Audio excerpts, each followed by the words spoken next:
Salut à tous, bienvenue sur les Sentiers du Réel, j'espère que vous allez bien. Aujourd'hui, nous allons, vous l'avez vu dans le titre, parler de paranormal.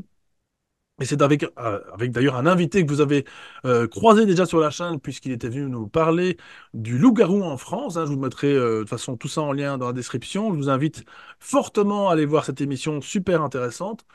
Et aujourd'hui, il nous revient avec donc le sujet du paranormal, puisqu'il a d'ailleurs ouvert une chaîne récemment, Mystère France. Hein, donc c'est Morgane Priest que j'accueille aujourd'hui. Je suis vraiment content de t'avoir. Comment vas-tu, Morgane? Super, merci beaucoup de m'avoir invité. J'ai une autre chaîne qui s'appelle Prédicateur catholique dissident, où on Que parle je de mettrai en théologie, lien aussi. Ok. qui est liée du coup au paranormal, puisque le christianisme inclut effectivement l'aspect spirituel, surnaturel des choses. Si tu veux, on peut même en parler un petit peu, il n'y a pas de problème. Et je crois même qu'il y a des choses paranormales d'ailleurs chez toi qui commencent à s'installer. Il y a des, des variations de lumière avec ta webcam. Ouais, Alors, Morgane, toi, ça fait longtemps. Finalement, ça fait beaucoup plus longtemps que tu t'intéresses au paranormal. Bon, là, tu viens d'ouvrir cette chaîne, mais au final, bien avant YouTube, tu t'intéressais déjà au paranormal, si je ne m'abuse. Je crois même que tu as fait partie d'un beaucoup plus jeune, on va dire, d'un groupuscule, voilà, pour un peu investiguer. Est-ce que tu veux nous évoquer peut-être tes débuts dans le paranormal? Comment ça t'est venu? le début, c'était au commencement, je m'en souviens très bien, c'est-à-dire au départ. Je raconte bien, hein. Euh, C'était quand j'étais tout petit, j'ai 44 ans, hein, d'ailleurs. Je devais avoir, je sais pas, une douzaine d'années, et c'était avec l'émission Mystère sur TF1 présentée par Alexandre Balou, que tu as connu. Très bien. Et ça m'a tout de suite fasciné, et j'avais de la chance d'avoir des parents super parce qu'ils me permettaient de regarder des choses un peu frissonnantes, un peu étranges, mystiques, et là où il y a d'autres parents qui seraient un peu plus frileux bon voilà. Donc moi j'avais de la chance, je pouvais regarder ces choses-là et ça me fascinait et j'enregistrais sur les cassettes vidéo, les VHS, tout ça parce que je savais instinctivement quelque part entre guillemets que un jour ces choses-là m'intéresseraient et j'ai enregistré tout ça que j'ai bouffé et puis plus tard il y a eu d'autres émissions type l'Odyssée de l'étrange, le Troisième œil, etc., etc. Et donc moi ça me fascinait tout ça. Et puis plus tard j'ai connu c'est une boutique ésotérique qui s'appelle le GVP, je sais pas si elle existe encore à Charenton en région parisienne, où j'aimais bien y aller. Surtout qu'après j'étais je suis, enfin voilà, j'ai une culture liée à la culture gothique, donc c'est quelque chose qui m'a beaucoup, tu sais, il y a un aspect un peu ésotérique dans tout ça aussi, un peu mystique. Voilà, généralement les goths aiment s'intéressent à ces choses un peu surnaturelles, pas tous, hein, mais beaucoup. Et je me rappelle avec certains amis de la communauté goth, on allait beaucoup dans ces lieux-là, dans les cimetières, dans les lieux mystiques, tout ça, c'est les fantômes, le surnaturel, le phénomène ovni, tout ça, ça commençait très très très très tôt. Tu vois, donc c'est ça. Puis après, bon, j'ai eu une évolution spirituelle et après, je suis entré en franc-maçonnerie. Et ça, c'était en 2000, alors, en 2009, je crois, 2010. Et j'en suis sorti un peu plus de 3 ans après. Puis j'ai eu une évolution vers le christianisme. Et là, j'ai entamé les études théologiques. J'ai fait 2 années d'études théologiques. Voilà. Puis je suis toujours chrétien, donc rien n'a changé depuis le temps. Donc je n'ai jamais appartenu à proprement dit une religion. C'est vraiment qu'à partir de ma sortie de la franc-maçonnerie que je me suis senti et appelé profondément vers le christianisme. Et là, ça, c'était un grand, grand, grand chamboulement de ma vie.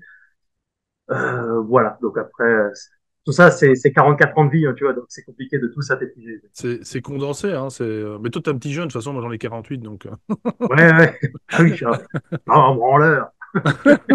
un petit branleur. Alors,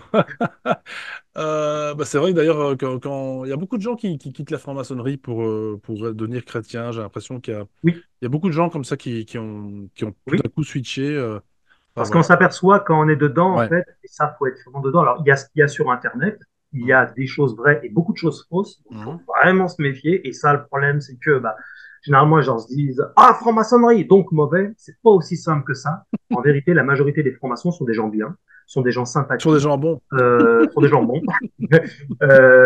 Et puis, en fait, le problème, c'est qu'ils ne savent pas qui ils servent. C'est un peu comme les différents mouvements sectaires, hein.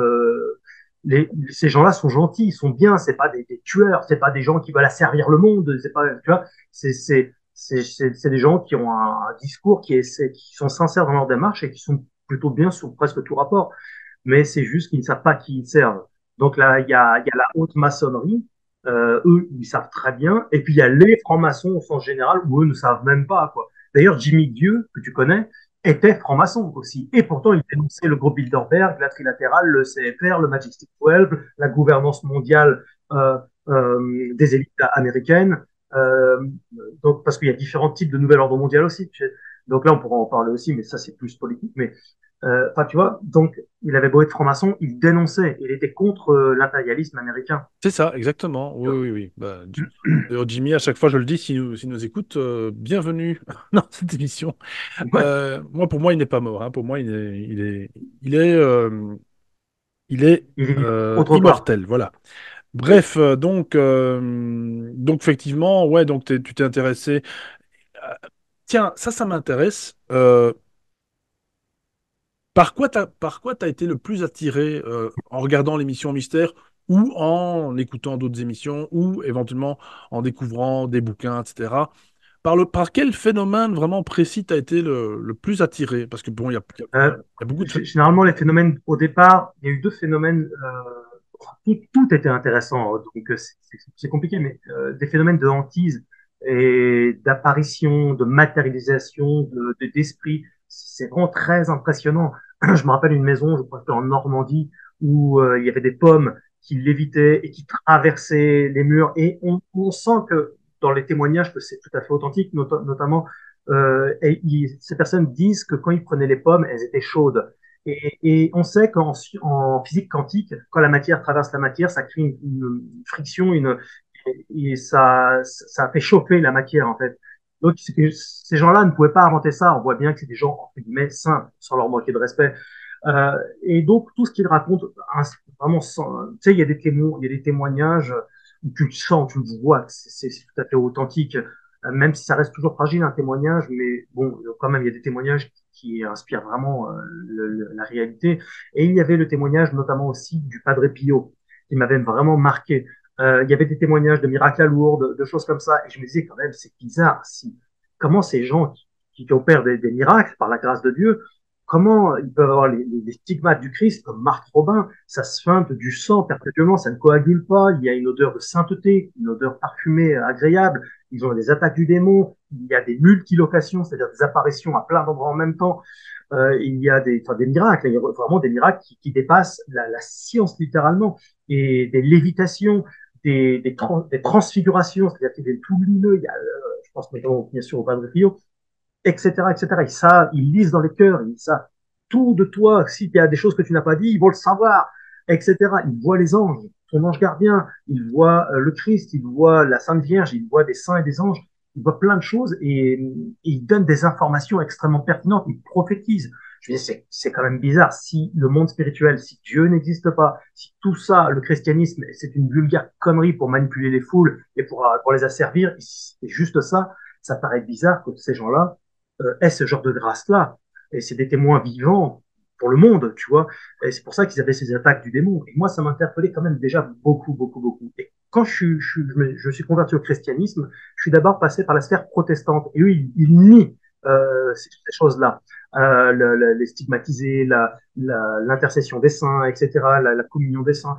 Et je me disais quand même, c'est bizarre, ces gens-là, quand même, c'était pas des fous. Ils connaissent parfaitement la Bible, ils connaissent parfaitement la tradition catholique. C'est pas des Mongols, c'est pas des, va bien, c'est très très haut level, quoi. Et je veux dire, si ça vient de Satan, soi-disant, ces miracles-là, mais alors, quel intérêt est pour Satan de renvoyer vers le Christ? Puisque Satan ne renvoie pas vers le Christ, il renvoie vers tout un tas de doctrines diverses et variées, mais jamais vers le Christ, roi, Dieu, fait homme, pour la rémission des péchés, sinon ça perd son sens. C'est logique. Et donc, je sentais qu'avec le temps, avec les études, avec la méditation de tous ces sujets-là, qu'il y avait un problème, quoi, dans la sphère protestante. Et voilà, donc tu vois, ces petits trucs, mine de rien, de l'émission Mystère, m'ont créé entre guillemets, des interrogations intérieures comme ça, que j'ai un peu refoulées tout au long de ma vie, mais qui sont restées là quelque part. Et un jour, ça a fait écho, et je me suis dit, il y avait quand même de quoi méditer sérieusement sur ce genre de personnage-là, parce que c'est la réalité. C'est pas comme si c'était une connerie, quoi, ou un truc mythologique. Tout ça, c'est réel. Les corps incorruptibles qui ne pourrissent pas, ça aussi, c'est quelque chose de très interpellant. Et c'est pas comme si, par exemple, on a cette occurrence-là dans certains pays où le sol est froid, donc ça conserve les corps. Il y a des ondes magnétiques qui peuvent aussi jouer. Là, c'est pas pareil du tout, quoi, parce qu'il y en a qui vont me dire oui, on a la même chose dans le bouddhisme. Oui, mais c'est pas pareil. L'envers du décor, le climat n'est pas du tout le même. Euh, et, euh, et puis, enfin, voilà, c'est pour ça que ça m'a marqué. Voilà. Ouais, Enfin ouais, bref. c'est vrai que c'est interpellant. On avait fait une émission avec Michel Desailly d'ailleurs sur l'apparition de Lourdes, hein, donc à Fatima. Ah oui. On avait d'ailleurs évoqué même le fait qu'il y aurait justement que cette apparition mariale aurait justement une connotation très ufologique en somme, hein, très alors quand on dit ufologique, c'est dans sa globalité et pas forcément une soucoupe. Ça peut être justement un être de lumière comme certaines personnes en ont vu, en ont aperçu. Et donc voilà, donc il y a tous des liens à faire et c'est très très très Alors, intéressant quoi. en tout cas, dans les messages à Bernadette Soubirous, il n'est pas question d'extraterrestres, il n'est pas question, encore moins d'ovnis, il est question véritablement de messages liés bon, bah, à l'Église et au Christ rédempteur. Elle renvoie vers le Christ rédempteur, elle renvoie sûrement pas vers qu'on certains appellent les Elohim, des extraterrestres qui viennent d'une planète qui seraient nos créateurs, comme disent les Raéliens, qui est une très mauvaise traduction d'ailleurs. Hein. Ça ne veut pas dire ceux qui viennent des étoiles ou ceux qui viennent du ciel, etc. Elohim, hein. Elohim, c'est une pluralité de majesté et ça implique en son sein le Père, le Fils, le Saint-Esprit. Tu vois. Pour ça, les ufologues, généralement, ne connaissent pas la théologie. Et c'est le problème, c'est que généralement, quand on veut être équilibré dans une science, il faut regarder ce que disent les autres pour pas faire sa tambouille à soi et avoir un avis objectif. Tu vois, que disent les juifs, que disent les chrétiens par rapport au mot Elohim? Et tu vois, ou est-ce que c'est juste Dieu au pluriel avec un X comme ça? Ou est-ce que ça n'a pas une autre connotation dans la culture hébraïque et dans la culture chrétienne? Tu vois, faut faire attention à tout ça. Parce que on a justement fait une émission récemment avec José Bouillon sur l'ufologie en général, et il est vrai qu'on constate souvent que les apparitions, en tout cas quand je dis apparition, c'est donc d'êtres, hein, en tout cas, pas de soucoupe, encore une fois, pas d'engins volants, s'adaptent aux témoins. S'adapte aux témoins et à la culture même aussi. Et donc ça, c'est assez intéressant et assez troublant aussi, encore une fois, parce que on pourrait aussi décrire. On a fait justement aussi un live avec, c'est ça, avec Mike Aldebaran, et il a parlé des ovnis d'avant 1900. Et on se rend compte qu'en fait, les apparitions, les témoignages qui ont été notés et qui sont vraiment très très très sérieux et très très intéressants, hein, je vous invite aussi à écouter cette émission, euh, s'adaptent vraiment à l'individu, à sa culture, au pays. Par exemple, même au métier. Donc, tu vois, par exemple, il y avait un mécanicien dans ce que Mike disait, il y a un mécanicien qui a rencontré des individus qui étaient mécaniciens, tu vois, et qui réparaient une soucoupe, enfin un engin qui était complètement extraterrestre, hein, dit extraterrestre, dans le sens que ça n'existe pas, en tout cas d'après nos connaissances, sur Terre. Et donc voilà, il y a cette adaptation. Alors ce qu'on peut, c'est un long débat et on va pas en parler ici parce que ça pourrait faire des heures et des heures, et de toute façon, quand bien même, est-ce que nous aurions l'humilité de même trouver une réponse à tout ça, j'en sais rien. Mais quand tu dis Subiru, voilà, quand tu dis, est-ce que finalement, voilà, ces apparitions s'adaptent pas? Tu as vu le film Contact avec Jodie Foster ou pas? Alors, c'est un film que je te conseille. Enfin, oui et non. Euh, c'est vrai que je regarde plus beaucoup de films non plus, hein, d'ailleurs. Mais sans spoiler, à la fin, en tout cas, voilà, t'as son père qui est défunt et qui se présente à elle, à Jodie Foster. Enfin, Jodie Foster, au personnage que Jodie Foster joue. Bah, il semble, en fait, elle voit derrière le voile, si tu veux, que c'est pas son père, quoi. Elle voit que c'est un être, justement, euh, un petit gris, un long gris, je sais plus comment on les appelle, et qui se camoufle derrière l'image de son père. C'est aussi des questionnements qu'on a eu sur la chaîne il y a bien des années de ça, en se disant si même l'au-delà ne serait pas un peu fake, tu vois, même pas limite une illusion. D'un point de vue chrétien, C'est en un tout truc de cas, fou, quoi. ouais. D'un point de vue catho, on sait que le malin est malin par définition. Donc, généralement, il faut se méfier de certaines apparitions, effectivement, et c'est ce à quoi fait attention l'Église, parce que bah, ça peut être, en fait, ça peut être, ils peuvent prendre différentes apparences. D'ailleurs, je reviens au Padre Pio, dans sa cellule, hein, c'est un moine, hein. Et donc, bah, dans sa piole, lui apparaissait régulièrement une bonne femme, salade tomate oignon, hein. Je veux dire, tu la vois, tu te dis pas elle est intelligente, elle, hein. Tu te dis autre chose. Donc, euh, le démon, le malin est malin, on l'appelle le père du mensonge, on l'appelle le séducteur. Et je crois vraiment que le monde, d'ailleurs on l'appelle aussi le prince de ce monde, qu'il est capable de faire des prodiges véritablement et de matérialiser, de prendre, de jouer sur certaines apparences pour séduire. C'est pas pour faire peur, parce que s'il fait peur, ça perd son impact. Le but, c'est la séduction. Sinon, il prendrait des apparences horribles, immondes, un peu comme on le représente, avec les cornes, etc. Mais il ferait peur à tout le monde, personne n'aura envie d'y aller. Le but, c'est justement d'aller vers lui, et justement, le propre du démon, c'est de faire croire qu'il n'existe pas, tu vois, qu'il n'est pas là. Mais en fait, il y a son esprit derrière telle œuvre, telle chose, telle, ou telle apparition. C'est pour ça qu'il faut beaucoup de discernement, faut vraiment méditer tout ça. Et voilà, faut faire gaffe. Donc, les apparitions d'ovnis ou d'entités biologiques dites extraterrestres, déjà, faut prendre ça avec beaucoup de souplesse. Moi, j'ai écrit un livre qui s'appelle OVNI et Bible. Donc, c'est des sujets sur lesquels j'ai vachement médité. Voilà, je dis pas que j'ai toutes les réponses, loin de là.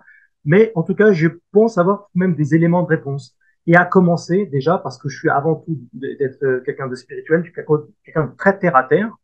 Et parce qu'il faut d'abord chercher les explications rationnelles avant de chercher des explications spirituelles. Toujours. Et même si on n'a pas forcément des explications terre à terre, ça ne veut pas dire qu'il n'y en a pas aussi. Donc, il faut se méfier. Et il se trouve que,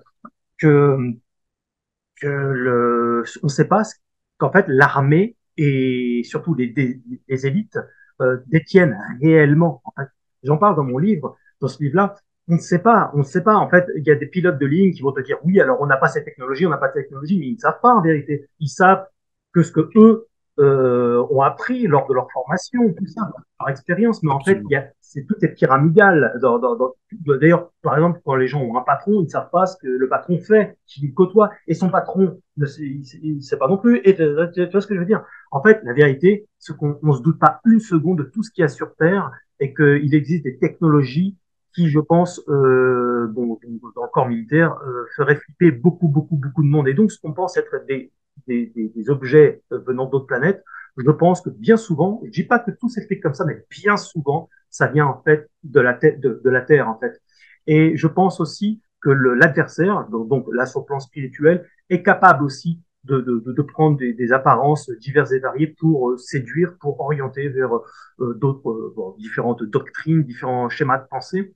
Et je pense qu'il faut que le phénomène ovni, aujourd'hui, on nous en parle de plus en plus. C'est pas pour nos beaux yeux, c'est pas parce qu'on a été gentil et sage. Je pense qu'en fait, il y a une dimension purement politico-mondialiste derrière. C'est fait, à mon avis, pour éradiquer, contribuer à éradiquer les nations, car pendant que les gens ont les yeux rivés sur le climat, il faut sauver la planète, pendant que les gens ont commencé à avoir les yeux rivés vers le phénomène ovni d'autres civilisations et donc en arriver à une conclusion que bah, regardons sur d'autres planètes et unissons-nous dans le grand monde, sur cette planète, soyons tous pareils, identiques, puisque nous sommes dans le fond pareils. En fait, le but, c'est, je crois vraiment qu'il y a une idéologie mondialiste et c'est étrange d'ailleurs, ce phénomène ovni vient souvent, pas toujours, hein, mais souvent des États-Unis. Et quand ça vient des États-Unis, je suis pas un anti-américain primaire, mais je me méfie énormément en ce qui concerne la politique, en ce qui concerne ces choses-là, quand c'est surtout instrumentalisé de façon politique. Je me méfie énormément. Comme par hasard, ils ont réussi à dézinguer des vaisseaux spatiaux qui viendraient d'une autre planète ou d'on ne sait pas où, avec une technologie d'enfer. Et eux, ils arrivent à les dézinguer avec des vieux missiles tout pourris, tout ça, etc., etc. Pour moi, je pense que c'est une grosse, une couille parmi tant d'autres. Oui, mais je suis absolument d'accord. Et alors pour en revenir 2 secondes à la technologie cachée, comme tu dis, effectivement, c'est pas parce que tu es dans un métier, alors militaire, faut pas oublier que c'est comme dans tout. Tu as le médical, tu as le paramédical. Tu as le militaire, tu as le paramilitaire. Tu as en fait chaque fois la phase mise en lumière, le côté mis en lumière de quelque chose, donc l'illusion, hein, encore une fois, qui nous est présentée au grand public. Et puis tu as la face cachée. La face sombre, c'est pas un, deux, trois, la face sombre du même, si tu veux, de la même, ouais, du même, de la même racine, quoi. Donc, tu as les militaires qu'on ne verra jamais, parce que ceux-là, effectivement, cachent effectivement d'autres d'autres vérités, d'autres technologies, en l'occurrence, et qui sont peut-être déjà installées, mon Dieu, depuis bien plus Bien longtemps qu'on ne le sûr. pense.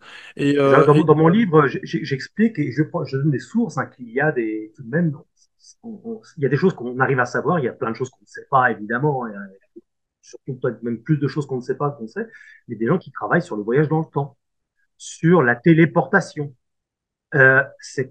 T'imagines, et on ne sait même pas où ils en sont concrètement aujourd'hui. C'est pour ça qu'il faut rester très humble et faire très attention quand on arrive. Ah, c'est un ovni, ça vient de nous peine. Ben, on ne sait pas, on sait même pas ce qu'il y a sur Terre. Les gens ne savent même pas que les loups-garous existent. J'ai écrit deux livres, Loup-garou, la vérité, Homo lupus. Ils ne savent rien de cette Terre, on ne sait rien de cette Terre en vérité. On ne sait pas grand-chose, on est juste un peu nombriliste. Et puis, quand on arrive à avoir trois, quatre connaissances sur les réseaux sociaux, à gauche, à droite, et puis ça gonfle, ça enfle un peu l'orgueil. Et puis on se dit, ah, j'ai accès à une science, machin. La vérité, c'est qu'on ne sait pas ce qui se passe. ouais, non, c'est ça. En gros, on pourrait dire ça.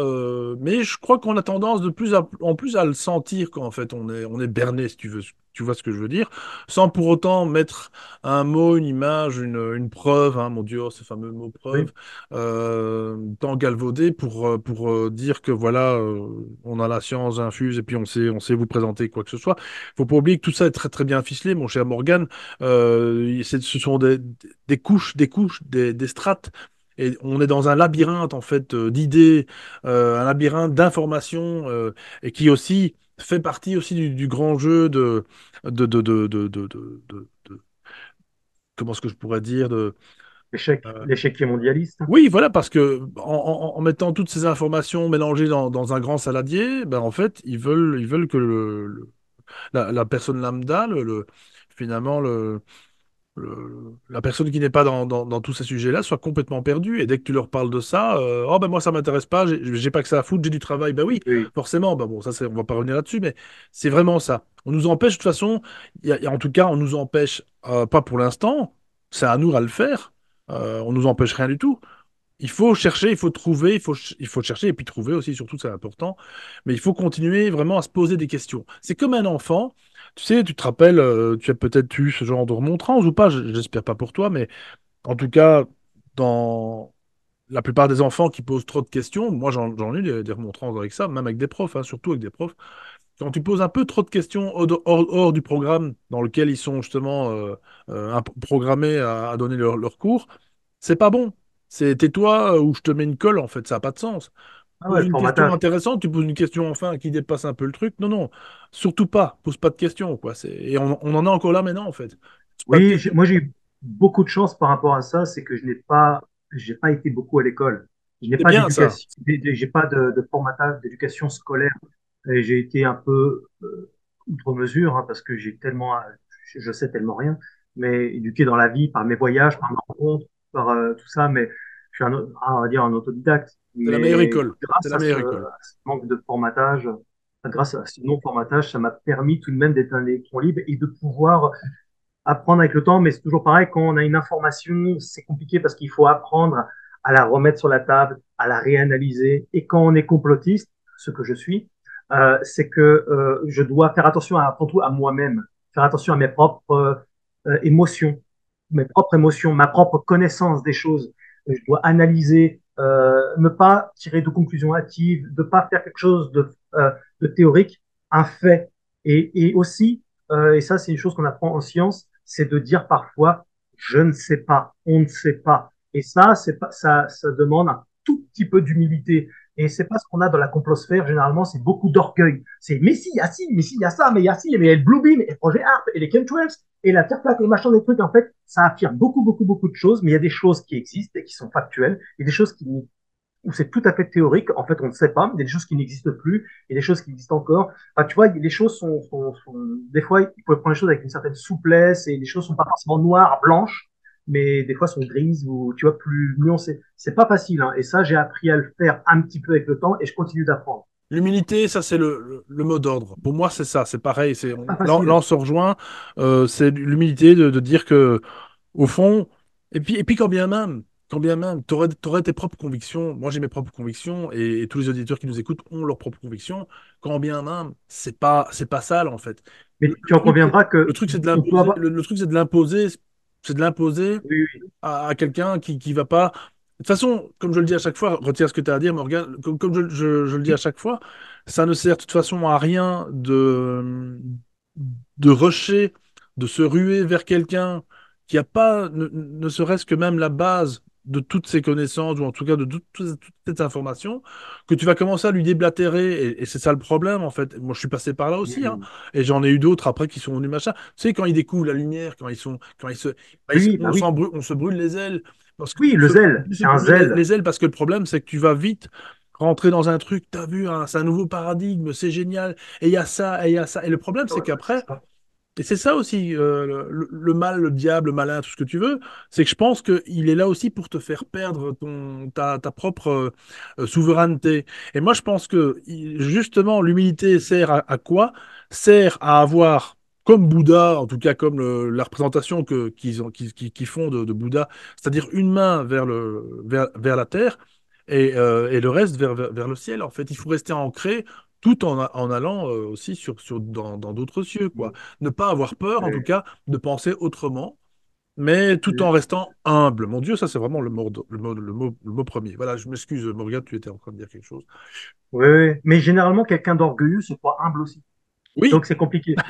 c'est C'est pas mal, compliqué ça. parce que en fait, Pas mal, ça. le- l'orgueilleux ne sait jamais qu'il l'est par définition. Il sait jamais qu'il est vaniteux et orgueilleux. Et donc la notion même de la vérité, c'est une notion justement spirituelle aussi dans mon esprit parce que la vérité, par définition, elle est unique. C'est-à-dire que soit la Terre elle est ronde ou ovale, soit elle est plate ou elle se rapproche de quelque chose de plat. Donc tu as ta vérité, j'ai ma vérité, mais euh, soit on se trompe tous les deux, soit tu as raison, soit j'ai raison, mais on peut pas tous les deux avoir raison. La notion, la définition de la vérité, c'est qu'elle est unique, tu vois. Donc, Tout à fait d'accord, à 100% aussi.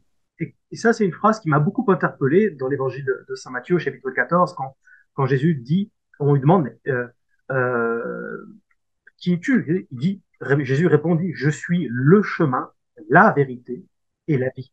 Personne ne va au Père, ça veut dire en fait dans la vision béatifique au ciel, sans passer par moi. Et c'est comme des phrases, moi ça m'avait vachement interpellé justement parce qu'on parle de vérité et tout ça. Soit le mec il a un boulard, un égo d'enfer, le Christ, et c'est un fou parce que pour dire c'est moi la vie, je suis le chemin, et c'est même pas l'un des chemins, ou le chemin que toi tu préfères, hein, ou le chemin de, suis le chemin de Bouddha, ou de je sais pas qui, machin truc, non, c'est moi le chemin, il dit. Sylvain, Et si tu après nous écoutes. il dit, je suis la vérité, pas l'une des vérités, ou la vérité que toi tu préfères, c'est moi la vérité. Et plus tard, Ponce Pilate lui demande, il dit, mais qu'est-ce que la vérité? Et Jésus lui répond carrément, j'en ai rien à foutre. Il dit, euh, quiconque est de la vérité, écoute ma voix. Il se présente comme étant la vie et la vérité ultime, absolue. Je suis l'alpha et l'oméga, le premier et le dernier, le commencement et la fin. Il est tout, en fait. C'est quand même des phrases, je me dis, soit c'est un taré, parce que ça peut pas être juste un mec en sandalette qui marche dans le désert, ça peut pas être juste un simple prophète, ça peut pas être juste un maître à penser comme ça, une sorte de hippie cool à la Gandhi ou à la Bouddha ou je sais pas qui. Là, on a un degré supérieur parce que en plus, il y a la résurrection de mort. Il défile, il arrête les tempêtes, il marche sur l'eau, il traverse les murs, il fait ce qu'il veut en fait. Tu le crucifies, il ressuscite. On va jamais s'en sortir avec Jésus. C'est pas possible. David Copperfield en PLS, là. Le mec, ça l'énerve.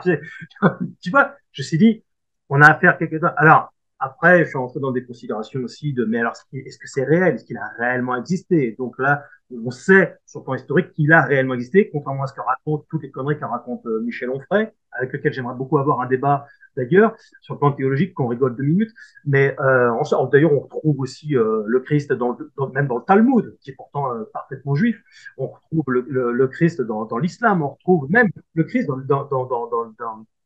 et les chrétiens dans les archives de premier historien du 1er siècle, Flavius Joseph. On retrouve aussi des histoires de chrétiens et tout ce qui se passait, etc., etc. On a plein d'éléments d'information et tout à fait factuels de l'existence réelle du Christ.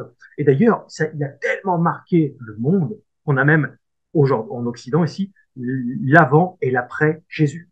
C'est pas comme si on avait l'avant et l'après Bouddha ou l'avant et mais ça n'existe pas d'ailleurs l'avant et l'après Bouddha ou l'avant et l'après je ne sais qui.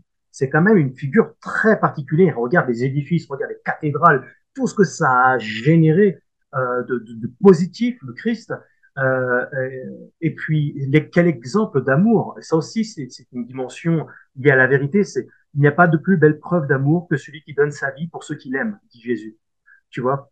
Et quand tu vois cet homme, en apparence, qui se fait Dieu perpétuellement, où il dit à ses disciples, j'étais en prison, vous êtes venus me visiter. J'ai eu faim, et vous êtes venus me donner à manger. J'ai eu soif, vous êtes venus me donner à boire. J'ai été dévêtu, et vous êtes venus me donner des vêtements, etc. Et ses disciples comprennent rien. Ils disent, mais à quel moment tu étais en tôle? À quel moment tu as eu faim?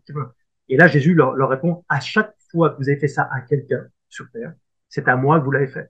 Parce que quand on fait du bien à l'homme, en fait, on fait du bien au Créateur, à Dieu.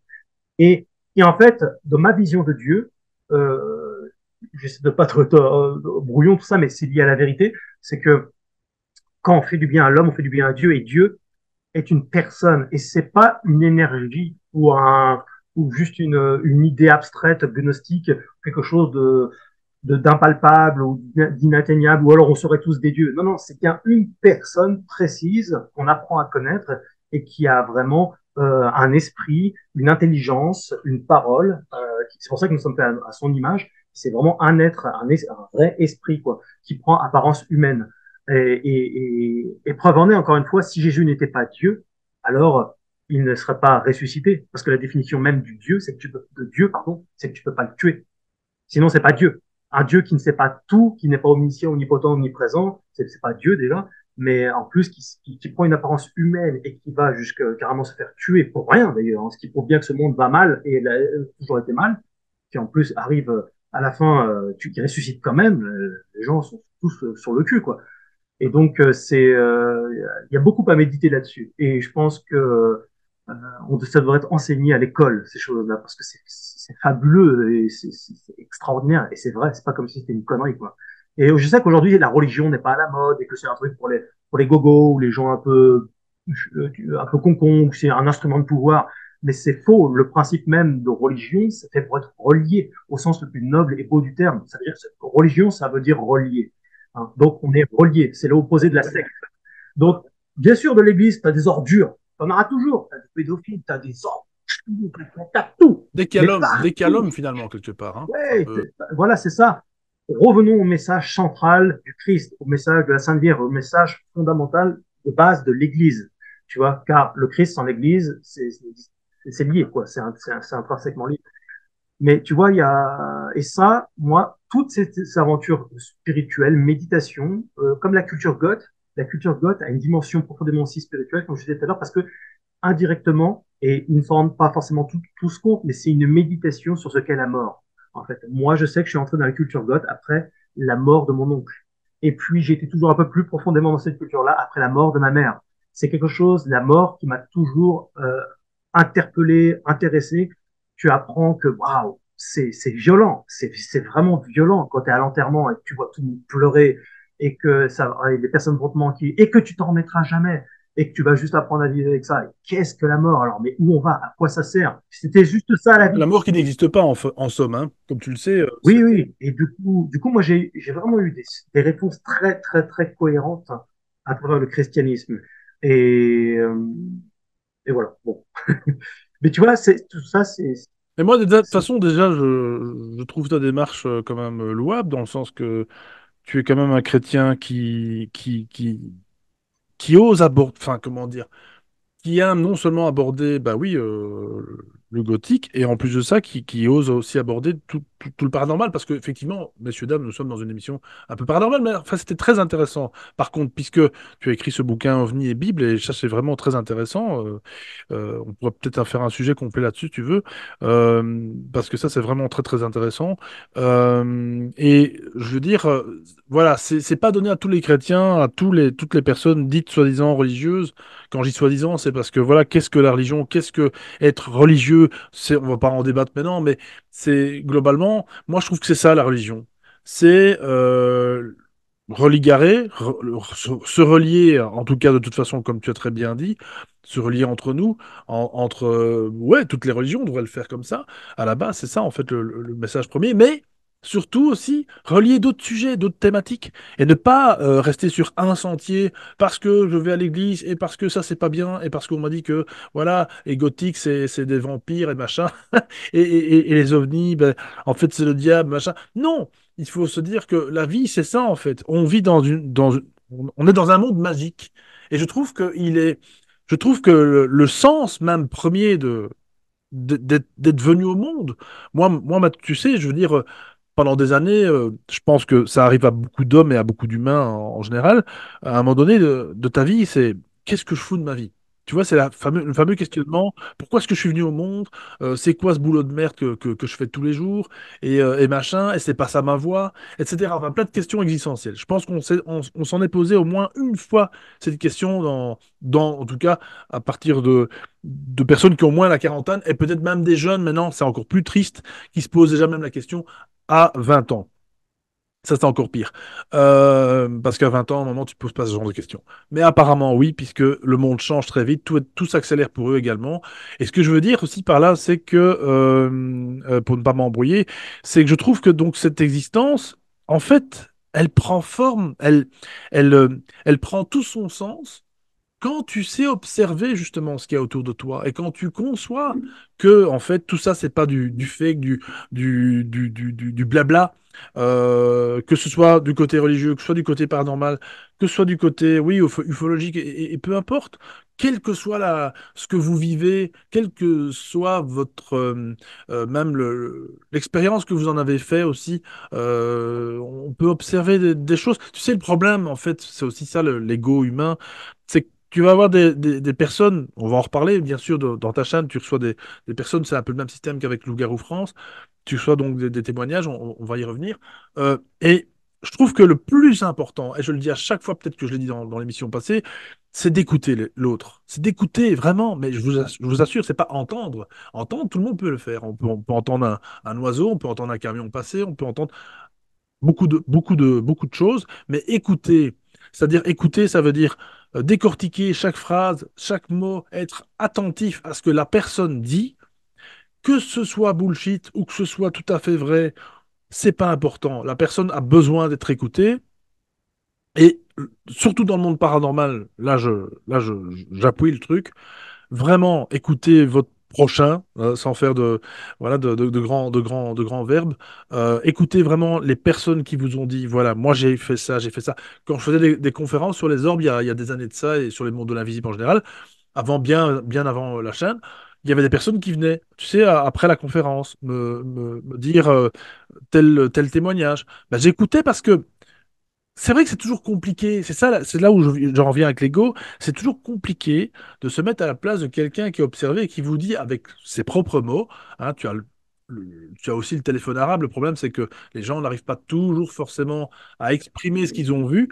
Et la manière dont ils vont l'exprimer va faire que toi, tu vas être là en tant que Dieu, quelque part, en train de juger si ce témoignage est valable ou non. Ben en fait, il n'y a pas de valable ou pas. C'est qu'il faut en tenir compte. Il faut mettre ça en archive. Et toi, comme tu dis aussi, c'est ça, hein, toutes ces informations-là, il faut. Moi, je travaille comme ça. Il faut pas rejeter. Il faut rien rejeter en fait. Il faut absolument rien rejeter. Après, forcément, tu peux analyser toi selon ton expérience, selon toi, oui, ton expérience, ce que toi tu en as fait, voir si effectivement il n'y a pas un peu voilà, un peu du bullshit, hein, pour revenir avec ce mot-là. Mais je trouve qu'il faut écouter, vraiment écouter chaque témoignage en prendre compte, comme tu as fait avec Mystère, enregistrer, c'est comme moi je suis un peu archiviste aussi de ce côté-là, et j'aime ce côté-là parce qu'en fait un jour, j'espère revenir sur un dossier, tu sais que qu'on avait mis de côté. Moi, c'est voilà, un peu comme la Terre plate. C'est un truc qui m'intéresse absolument pas. Et bon, il y a de plus en plus de choses qui me tiennent à cœur dans ce sens-là. Sans revenir sur le format plat, c'est ce qu'on disait hors antenne. Côté pizza, tout ça, ça m'agace. Enfin, ça, c'est vraiment, tu sais, l'école des zététiciens qui sont en face et qui veulent te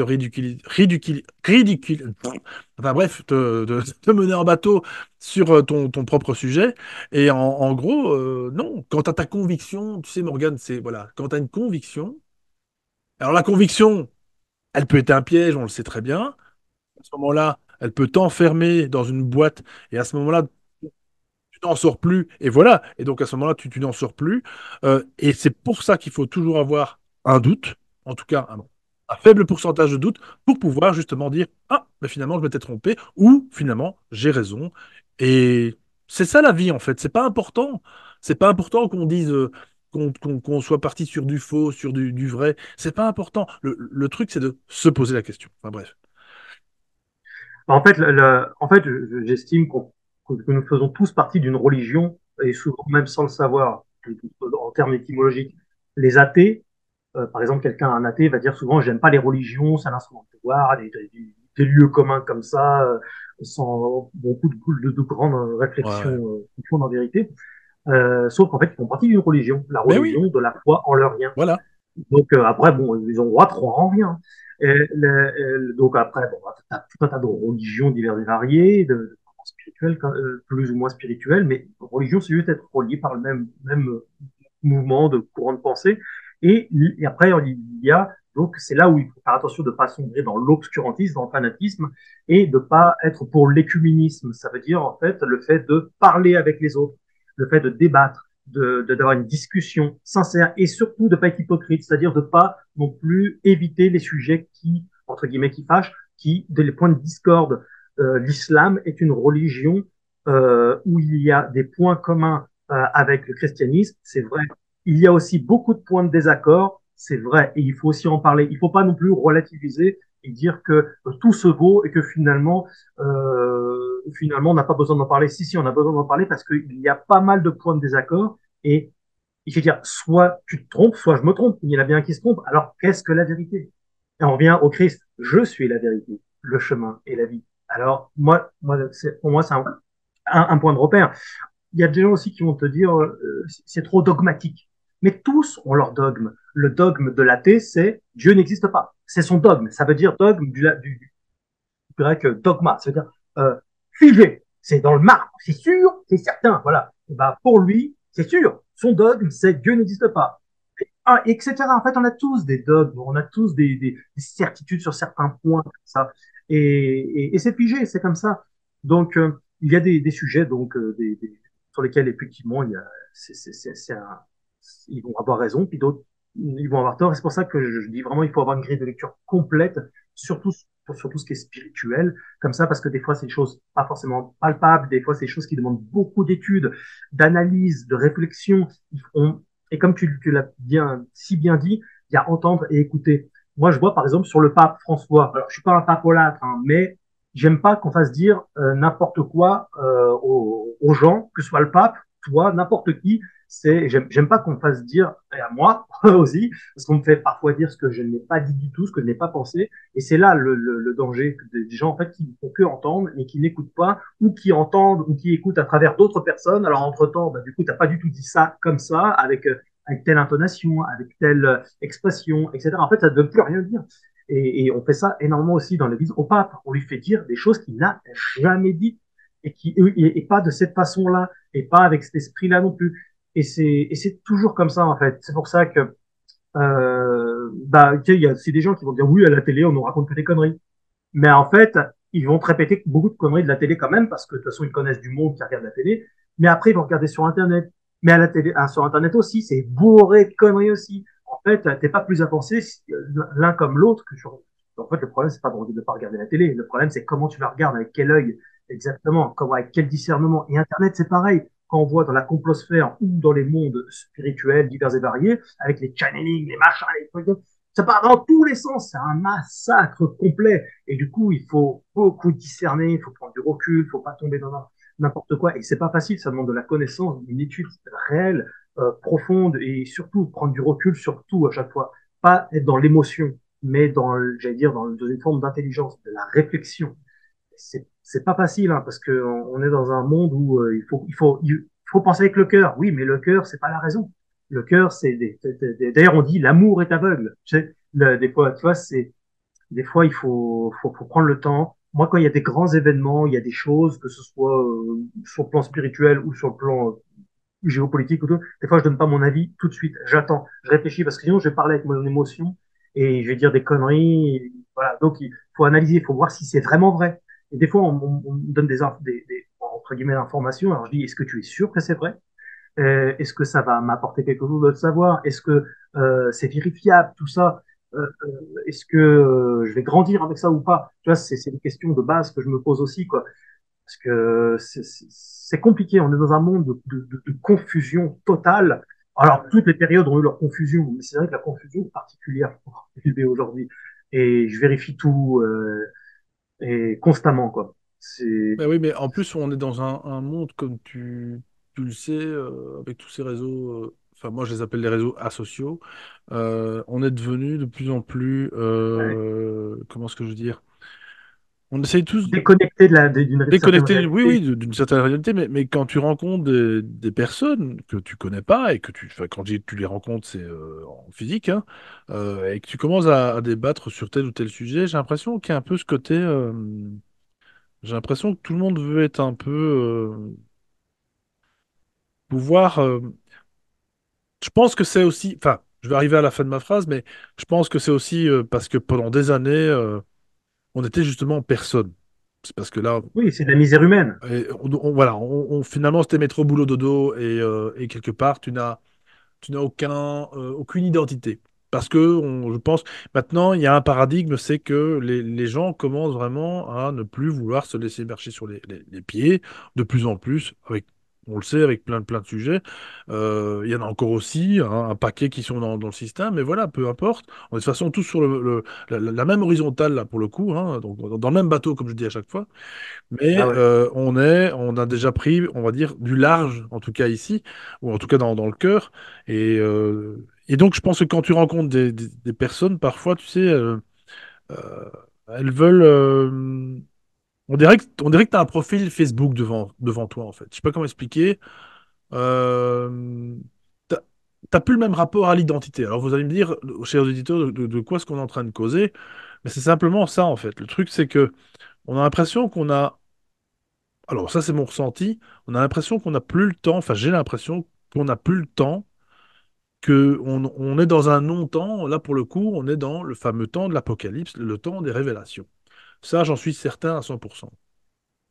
On n'a jamais eu autant d'informations, alors encore une fois, falsifiées, tronquées, peut-être même mises, comme je le disais peut-être en off, un grand saladier pour nous perdre d'une certaine vérité, et comme tu l'as très bien dit, il y en a une, hein, moi ça je suis tout à fait d'accord à 100% aussi, il y en a une, mais qui finalement découpe beaucoup d'autres, si tu veux, d'autres réalités. Voilà, on va dire ça comme ça, avec une seule vérité, mais la façon dont, c'est comme je dis, les sentiers du réel, c'est ça. La façon dont tu vas prendre tel sentier, eh bien, on va arriver tous au même but, mais on a fait un parcours différent. Et bah, peu importe. En fait, le bout du bout, le Graal, quelque part, c'est d'arriver finalement à la même conclusion, puisque c'est la vérité, comme tu dis. Et donc, bref, tout ça, petite parenthèse fermée. Et où est-ce que je voulais en venir? Le fait est, comme je le redis, et comme tu l'as bien redit aussi, c'est le fait d'écouter l'autre. Et dans le monde du paranormal, c'est ça qui me fatigue un peu, c'est que, enfin, le monde paranormal en général, euh, ou ufologique, ou peu importe, tout ce qui est finalement quelque part un peu extraordinaire, hein, par rapport à nos sens, à nos cinq sens qui sont eux aussi tronqués, euh, c'est qu'il n'y a plus personne qui s'écoute, et de ce fait, il y a le jugement qui se fait directement. Je vais revenir là-dessus aussi, tant pis, je l'ai déjà dit 1000 fois, mais je sais qu'en France, il n'est pas bon d'être français. en France et pouvoir justement parler de ces sujets-là. Parce que vous êtes fortement, euh, comment est-ce que je veux dire, critiqué en tant que Français. Euh, En Belgique, on a les mêmes zététiciens, on a les mêmes sceptiques, mais voilà, il est très très difficile. En Belgique, par exemple, c'est ce que je disais en live, dans une conférence, tu sais, t'as le Belge limite moyen, on va dire ça comme ça, sans le dénigrer, hein, le Belge moyen, c'est pas ça. Il va te dire dans le public, ouais, pas d'accord, c'est tout, il va pas commencer un aïus en te disant, le français, il va te sortir tous les documents, tous les machins, non, c'est pas ça, c'est faux, vous mentez. Et alors, ça va directement au tribunal. Quand je dis tribunal, c'est pas un vrai tribunal, c'est un tribunal de l'idéologie. Le tribunal vraiment de la pensée, en fait. Le tribunal, Ouais. en 1984, là, on y est, quoi. Et donc, c'est ça le problème d'être en France. Et mon Dieu, courage à toi. Et vraiment, voilà, je sais que tu en as et que tu n'en as rien à foutre aussi, surtout. Et ça, c'est surtout ça qu'il faut faire. Mais je sais qu'il est compliqué de parler de tous ces sujets-là. Mystère, c'est vrai que pour revenir 2 minutes à ça, à cette émission-là, c'est une émission totalement ovniesque dans le monde de la télé, dans le Ah, monde ouais, du ouais, grand public. C'est un truc ouais. de fou. C'est juste impensable, en fait. D'ailleurs, la preuve, on n'en fait plus des émissions comme ça à la télévision. Tu parlais au tout début, tu disais les ovnis, on en parle. Oui, on en parle, mais on en parle maintenant sur de l'alternatif. On n'en parle plus à la télé. Tout un temps, tu le sais très bien, dès qu'il y avait des apparitions, c'était médiatisé. Alors, on sait que les médias, c'est comme ça que ça marche. C'est un truc qui fonctionne. Hop, on va vite prendre le truc. Il y a eu récemment une affaire, comment, alors je sais pas si c'est au Mexique, si c'est aux États-Unis, dans le sud en tout cas, dans les pays latins, avec une apparition d'extraterrestres, machin. Ils en ont parlé dans les journaux télévisés américains très rapidement. Et puis c'est fini, on n'en parle plus, hein.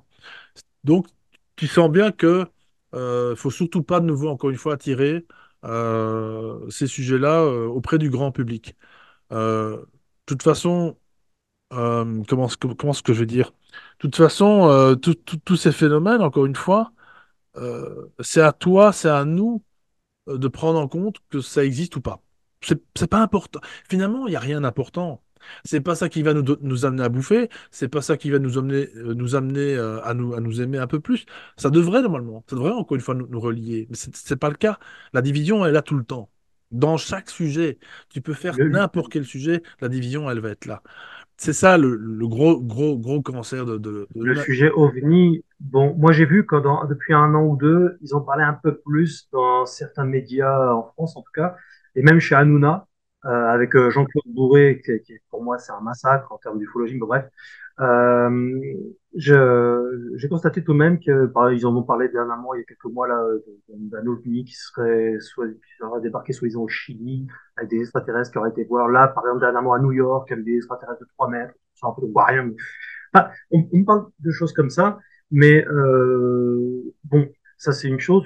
Le but peut-être au fur et avec plus ou moins de temps, peut-être, c'est d'affilier à ça surtout la peur, parce que par la peur tu peux manipuler plus facilement les masses. Et effectivement, aux informations globalement, c'est surtout que des mauvaises nouvelles. On va pas parler de la dernière technologie là qui consiste à redonner la vue aux aveugles. Tu vois, ça c'est hyper intéressant. Par exemple, t'imagines, c'est extraordinaire quoi. Tu peux voir, tu vois, avec, enfin, c'est une technologie que j'ai vu ça, génial. Mais tu vois, c'est par la mauvaise nouvelle, par la peur, tu peux, bah, comme tu sais, je t'apprends rien, instrumentaliser les foules, tout ça. Mais donc le combat, au-delà de tout ça, est avant tout, premièrement, je crois, spirituel. On devrait, je crois, en tout cas pour ce qui est de chez nous, retrouver nos racines chrétiennes, en fait, ce qui a créé la France. Je dis pas, pour moi, être chrétien, c'est pas aller à la messe, c'est pas se faire confesser tous les 4 matins, c'est pas être une grenouille de bénitier. Pour moi, c'est retrouver une dimension chrétienne, donc christique, et donc de reconnaître le Christ à son juste titre pour ce qu'il est et pas pour ce qu'on en fait réellement profondément, de retrouver aussi le sens du sacré, de la loyauté, de la famille, des valeurs patriotiques. Ah bah, bah, je fais à l'antipode, hein, complet, mais c'est ça en fait, être chrétien avant tout. Être, aimer Dieu, et aimer ton prochain. En l'occurrence, ton prochain, c'est pas ton lointain, c'est surtout ton prochain, c'est ta famille, tes amis, etc. Faire du bien au maximum et faire les choses. C'est vraiment une dimension spirituelle très importante en tant que chrétien, c'est faire les choses parce qu'elles sont bonnes. mais pas faire les choses pour être sauvé par peur de l'enfer. Tu vois? Et ça, c'est en tant que chrétien, c'est ce qui nous différencie de toutes les autres religions d'ailleurs, c'est la non-peur de l'enfer. Contrairement à ce que beaucoup s'imaginent, hein. Un chrétien n'a pas peur de l'enfer parce qu'il sait qu'il est déjà sauvé par grâce, parce que Dieu est amour et miséricorde. Parce que imagine, en plus, tu t'es trompé toute ta vie. Je dis n'importe quoi. Hein. T'as cru qu'en fait, être témoin de Jéhovah, c'était bien. T'as cru qu'être musulman, c'était bien. T'as cru qu'être bouddhiste ou hindouiste ou shintoïste, bref, tu te démerdes. T'as cru que c'était bien. Et pour toi, c'était super. Toute ta vie, t'étais comme ça, toi. Et Dieu, en fait, arrivé en haut, te dira, espèce de petit branleur, tu t'es trompé toute ta vie. Tu vas aller en enfer dans le chaudron bouillant et qui est chaud. Et, ouais, il est bouillant et il est chaud. T'imagines, ça doit brûler. Et t'imagines, c'est pas un Dieu d'amour et de miséricorde, ça. Parce que tu t'es trompé toute ta vie. Je dis n'importe quoi. T'es chrétien. Aujourd'hui, tu tombes sur un super prédicateur, tu deviens musulman. Dieu, carrément, espèce de petit temps. Il va aller en enfer! On y revient, c'est ridicule. Et l'apostasie en soi n'est pas une peine de mort pour un chrétien, j'imagine. C'est horrible. Enfin, une peine de mort, une peine de l'enfer. C'est absurde. Mais par contre, en tant que chrétien, tu es sauvé par grâce, par amour, par le sacrifice expiatoire. Hein, et en fait, c'est parce que tu es sauvé que ce salut qui est acquis. Hein, pas parce que tu es gentil, parce que Dieu est amour. Parce qu'on n'est pas tous toujours gentils, on a des défauts et tout ça. Et en fait, du coup, tu auras beau faire ce que tu veux dans ta vie, à un moment donné, tu vas faire des conneries, tu seras un sale con, tu seras un hypocrite, tu seras ceci, tu seras cela. Moi, le premier, on est tous comme ça. Mais le salut engendre des bonnes œuvres naturellement, en fait. En fait, tu fais des bonnes œuvres parce que tu es sauvé. Contrairement, par exemple, à l'islam et d'autres doctrines, tu dois tenter de faire de bonnes œuvres, ils appellent ça les hasanat, des bonnes œuvres, pour tenter potentiellement d'avoir le salut. Donc c'est potentiel en plus. Donc c'est l'opposé. C'est deux religions qui ont leur dogmatique à l'opposé en fait. Parce que tu as la grâce et l'assurance du salut et que tu sais que, par exemple, aider je sais pas, un mec qui est dans la merde ou un truc comme ça, ou enfin, une bonne action, tu vas le faire juste parce que c'est bon. Et des fois, ça te fait chier peut-être, ou des fois, tu vas dire, putain, ouais, ça m'emmerde, ça se trouve, le mec, il n'a rien à foutre de moi, il va même pas me dire merci. Dans les petites actions du quotidien, laisser passer quelqu'un, tu sais, n'importe quoi. Mais en fait, il faut le faire, pas pour être remercié, il faut le faire parce que c'est juste bon et bien. Et c'est comme ça qu'en fait, on doit être. Et même si le mec te dit pas merci, ou truc comme ça, des fois, ça peut te faire un petit truc, mais en fait, faut jamais regretter d'avoir été bon et été bon parce que c'est comme ça qu'il faut être. Et c'est comme ça que la religion chrétienne est dans sa structure, à sa base, dans son fondement. On fait les choses parce qu'elles sont bonnes, pas pour attendre le paradis, pas pour gagner des points, pas pour attirer les faveurs de Dieu ou des autres. C'est juste parce que c'est bon, c'est bien, c'est vrai. On sait très bien que ce système judéo-chrétien a été mis aussi en place, quand je parle judéo-chrétien, c'est le système enfer-paradis. Tout ça, c'est pour, encore une fois, te culpabiliser et ne pas vivre ta vraie chrétienté ou ta vraie religion, hein, quelle qu'elle soit, quelque part, ta vraie spiritualité. L'un comme C'est l'autre vraiment pour te existe. culpabiliser, quoi. C'est que ça. Donc, non, là, comme tu Il y a dis, eu pas mal de dérives. Et puis, tu sais, c'est l'homme. Il y a Saint Paul, on parle je crois que ce sont les épîtres aux Colossiens. Enfin bref, ouais. peu importe. Il explique que il y a des gens, une catégorie de personnes, ça existait déjà à l'époque, ça existe encore aujourd'hui, ça existera toujours de toute façon, qui instituent tout un tas de règles. Tu dois faire ci, et tu dois faire ça, et touche pas à ça, et mange pas ci, et fais pas ça, comme si c'était un aliment objectivement. C'est pas un aliment qui va te rapprocher ou t'éloigner de Dieu, que tu manges du porc ou pas, ou des crustacés, ou des trucs comme ça va pas t'éloigner de Dieu quand même. C'est pas parce que j'ai mangé un bon saucisson bien français, tu sais, tu vois ce que je veux dire, ou du porc, machin, c'est super bon en plus, que tu vas t'éloigner de Dieu parce que ça serait impur. Tout ça, c'était symbolique dans les Écritures, hein, avant tout. Hein, les animaux purs et impurs, c'est symbolique avant tout. L'arche de Noé, tout ça, c'est symbolique. Hein. Il n'y a jamais eu de déluge avec une arche de Noé, etc. C'est symbolique. Il y a une dimension spirituelle à comprendre là-dedans. Mais ça, faut faire de la théologie pour comprendre. Mais tu vois, Dieu est beaucoup plus doux et beaucoup plus souple. On pourrait se l'imaginer. Ça ne veut pas dire qu'il faut faire n'importe quoi et du coup, il faut se lâcher et tuer ton voisin, même s'il mérite. Et tu vois, c'est dans les deux sens du terme. Mais tu vois, Dieu est beaucoup plus souple. Alors c'est vrai que bah, voilà, il y a la foi engendre automatiquement des œuvres. On le retrouve dans les épîtres de Jacques où il dit la foi sans les œuvres est une foi morte. Ouais, c'est Tu ça. vois, Ouais, si tu as la foi, alors il y a des œuvres qui s'accomplit. se mettre en place. Mais ça ne veut pas dire que tu vas être parfait. Tu seras décevant. Tu te déçois toi-même. Tu seras toujours. Mais cette dimension spirituelle qui est presque surnaturelle, qui est surnaturelle quelque part, parce que on le voit dans notre quotidien, comme si être bon, être réellement, profondément bon et altruiste, c'est presque surnaturel. Comme si c'était beaucoup plus facile et normal de faire du mal et d'être égoïste et de penser qu'à ta gueule. C'est, c'est C'est vrai, étrange, hein, mais il y a une dimension spirituelle. C'est pour ça que je dis que le combat, au prime abord, bien qu'il soit géopolitique, économique et sociologique, tout ça, il est avant tout spirituel et ça se passe, selon moi, avec le Christ. c'est vrai. Oui, oui, donc quelque part, c'est de quand tu fais le bien autour de toi. Alors le bien, euh, c'est un grand mot comme ça, mais vous avez compris. Hein, on va pas quand même vous faire un dessin. Faire le bien, que ce soit déjà même rien que pour soi déjà. S'aimer déjà soi-même, Ouais, aimer son prochain, etc., bien sûr. etc. Et Aime ton prochain comme toi-même. mais absolument. Et c'est pour ça que les personnes qui ne s'aiment pas, malheureusement, c'est un peu compliqué de faire le bien. Il y en a qui vont dire, oui, mais j'ai besoin de ça pour m'aimer moi-même. Bah oui, mais dans l'autre sens, le problème, c'est que... Ça va être compliqué parce que si généralement les gens qui ne s'aiment pas eux-mêmes, c'est parce qu'ils ont été déçus par le genre humain, par l'espèce humaine, Oui. par des coups durs, et du coup ils vont se retrancher souvent vers les animaux. Super les animaux. Ah Attention, oui, c'est oui, très oui. dans les animaux, mais du coup ils vont dire oui mais les animaux eux au moins ils n'ont pas de mauvaises pensées. Ben, c'est normal, ils sont instincts purs, ils n'ont pas, c'est pas un esprit humain. Ça va être compliqué d'avoir un dialogue, et un échange intellectuel quand même avec un chien, un chat ou d'autres animaux. Malgré tout, ça reste des animaux et ils n'ont rien à sauver. Ils sont instinct pur. Nous, par contre, effectivement, quand on voit ce qu'on est, c'est la solution de facilité, quoi. Mais et on peut aussi, c'est un peu l'amalgame parce que tous les humains sont pas pourris, loin de là. J'entends aussi des phrases insupportables. L'homme est mauvais, l'homme est ceci, l'homme est cela. Mais alors, oui, on n'est pas comme on est mauvais, mais on n'est pas que mauvais, on est bon aussi.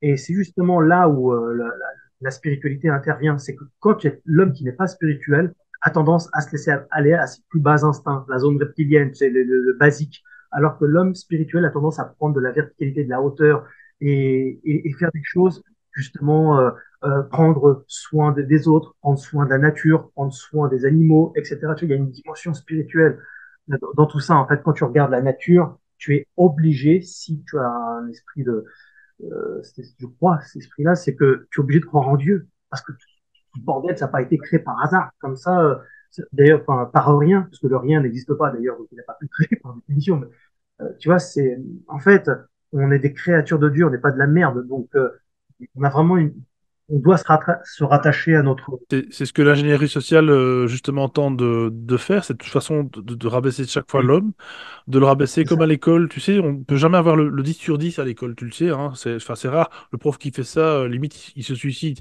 Il se tire une balle dans le pied parce que il sait très bien que tu as tous les autres de la classe qui vont vouloir le 10 sur 10, qui vont jamais avoir parce que il a préféré tel ou tel élève. Euh, En fait, c'est ça le truc, c'est ne pas avoir 10 sur 10 dans la vie. Alors, c'est pas, on va te balancer que c'est justement pour que tu évolues, pour que tu progresses. Non, en fait, c'est à double sens. Il y a ça aussi, mais il y a l'autre sens, c'est aussi de te rabaisser tout le temps et de dire que l'humain, c'est de la merde, en fait. Et je pense que c'est ça qu'ils ont peur. On sait très bien, c'est ça qu'ils ont peur. Si on récupère notre souveraineté, si on récupère justement tous les pouvoirs qu'on a, parce que quelque part, oui, on a des pouvoirs, peut-être pas comme X-Men, mais enfin voilà, on a compris, euh, des pouvoirs bien plus importants. Déjà l'amour pour commencer, la non-peur. Mon Dieu, ce sont des pouvoirs, ça en fait. Ce sont des pouvoirs, mais qui ne sont pas donnés à tout le monde.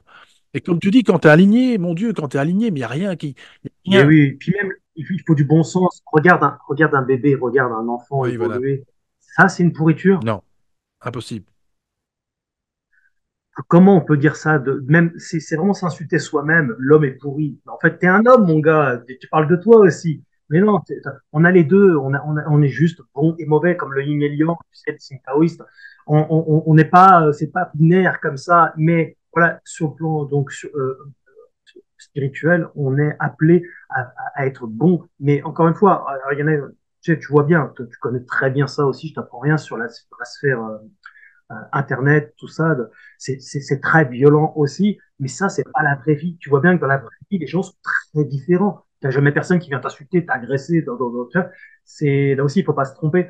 Mais tu vois, c'est ça quoi. Il faut le monde. Tu disais tout à l'heure, tu utilisais un terme, le monde est magique. Tu vois. Mais c'est vrai, c'est tellement vrai, le monde est vraiment magique, il existe tellement de choses et tout est tellement complexe, le chiffre d'or, puis t'imagines le nombre de civilisations, parce qu'on parlait d'extraterrestres, de civilisations qui doivent exister dans l'univers, dans les mondes spirituels, on ne connaît rien, on ne connaît que dalle, tu vois, qu'est-ce qu'on connaît, nous? On connaît YouTube. Non, mais tu vois ce que je veux dire, on ne connaît pas grand-chose et Dieu est tellement grand, enfin, c'est au-delà de toute expression humaine et et c'est pour ça que, et c'est pas parce que, tu sais, cette fameuse expression, je suis comme saint Thomas, je ne crois qu'à ce que je vois. D'ailleurs, soit dit en passant, dans l'évangile de saint Jean, Thomas a vu et il a cru. Et Jésus lui répond, toi, tu crois en moi parce que tu m'as vu, mais bienheureux ceux qui m'ont pas vu et qui croient. Tu vois, en fait, ce qui veut dire, c'est que c'est pas, ils iront en enfer ceux qui croient pas. Ce qui veut dire par là, c'est que quand tu as cette dimension spirituelle comme ça et que tu cherches à connaître ton créateur, et, bah, tu es plus heureux dans le sens où tu sais où tu vas, tu comprends mieux pourquoi tu es sur Terre, quel est l'intérêt de cette putain de vie où tu vas rire, mais tu vas aussi pleurer et tu vas connaître l'Apocalypse. L'Apocalypse, c'est quoi? C'est les 4 cavaliers de l'Apocalypse, c'est les 7 couples, les 7 trompettes, les 7 fléaux. Ça veut dire qu'en fait, tu vas connaître des moments de couilles dans ta vie. Ça va vraiment chier et tu vas connaître l'injustice et la maladie et la mort. Et tu vas le connaître tout ça. On va tous le connaître, on le connaît tous et on va tous le connaître demain.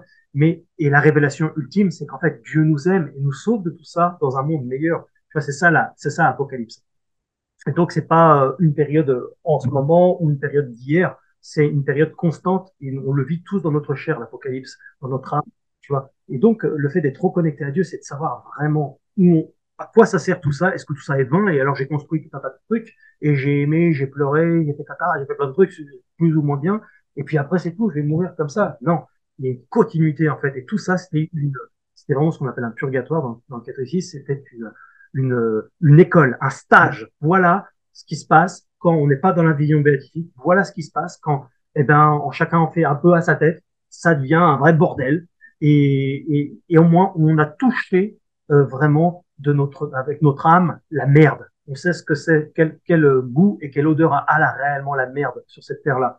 Et on sait à quoi on échappe. Parce que techniquement, au point de vue chrétien, c'est les prémices de l'enfer, la terre, tu vois. Parce que on nous avait dit, aime ton Dieu, aime ton prochain comme toi-même, ne porte pas de faux témoignages, tu ne tueras point, bordel, tu etc., tu commettras pas l'adultère. Et nous, on a fait l'inverse, tout le temps, tout le temps, tout le temps. Mais Dieu ceci, Dieu cela, mais c'est toi le problème, mon gars, c'est toi qui merdouille constamment dans ta vie, et moi, je me mets dedans. Donc, on voit à quoi on échappe. Un monde éternel comme ça, ce serait véritablement ça, l'enfer éternel, tu vois.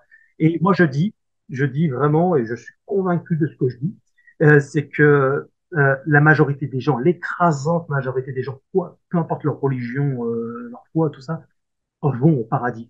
Parce que on est fait pour le beau et le vrai. On cherche toujours dans le fond. Tu sais, tu cherches toujours quelqu'un de gentil.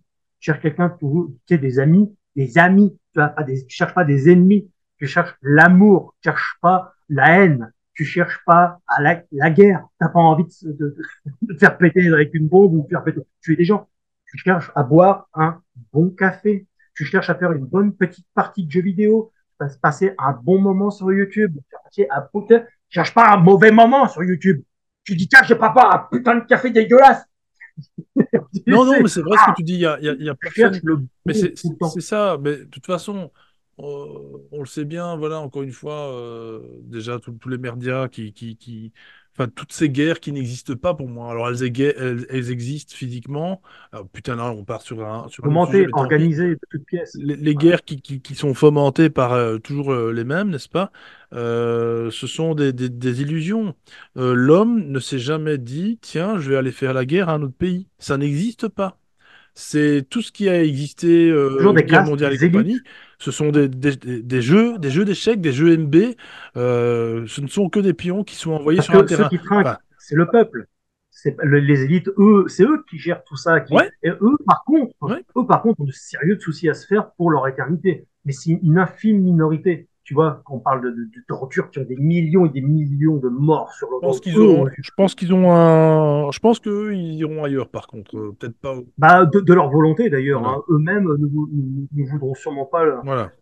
La Moi, rédemption. je fais Non, partie des non. chrétiens qui pensent que ceux qui se damnent sont peu nombreux par rapport au nombre de milliards de gens, Mm. mais ils se damnent toujours volontairement. Ils ne veulent pas aller au Non, paradis. non. Ils veulent être, rester dans un enfer, être les rois de leur propre monde, en fait. Et détachés. En fait, comme ils ont été sur Terre, tu vois, et ils veulent rester comme ça, en fait. Ils veulent être puissants. Et c'est pas ça le C'est paradis. ça. Non, pas C'est du tout. le paradis, c'est être tourné vers l'autre, c'est être voilà, Vers la vie, c'est vers la vie. l'altruisme, la bonté, l'altruisme. C'est pas l'égoïsme, c'est pas le règne sur les autres et l'asservissement. Donc, je suis convaincu que la majorité des gens vont véritablement au ciel. Et c'est pas des phrases comme Non, ça non, pour non, être non, mais gentil, j'en tout ça. suis C'est certain vraiment ce que je aussi. pense. Et même s'ils se sont trompés toute leur vie, Dieu est suffisamment amour, fidèle et juste. Juste, la justice, Dieu est justice. Et dans la justice, il y a la justesse. Il est juste.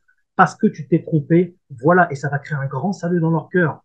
Et ils adoreront le Christ quand ils le verront. Ils l'adoreront. Ils diront, mais attends, j'ai les conneries, massacre complet. Et ça va créer un tellement grand salut dans leur cœur. Et Dieu, quand il revient, le retour du Christ, il revient avec les saints et les anges, ça veut dire avec ta famille, avec des proches, etc. Il y a avec toute la smala, il n'est pas tout seul, tu vois. Et voilà, on t'attend tous. Et tu vois, il y a cette dimension, on se réincarne pas. Et après, c'est une autre vie, c'est une continuité, tu vois. D'ailleurs, en témoignent les NDE, tu vois, où de l'autre côté, il y a des personnes de leur famille. Ils se sont pas réincarnés. Ils sont de l'autre côté, dans d'autres mondes, dans d'autres sphères qu'on ignore. Je sais pas, tu vois.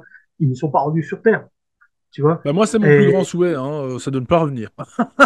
Alors, mais t'imagines, en plus, ce serait horrible parce que le Christ se sera donné à la croix pour la rémission des péchés, pour rien, parce que tu vas revenir quand même pour perfectionner ton karma, pour au final, en plus, c'est hyper égoïste parce que tu dois te perfectionner, toi, en tant qu'être humain, pour atteindre un nirvana, une sorte de paradis, tu vois. Bon, tu sais pas où sont, en fait, tous les autres que tu as connus, tu sais, parce que tu as fait des enfants, tu les reverras jamais puisqu'ils se sont réincarnés dans d'autres personnes, etc.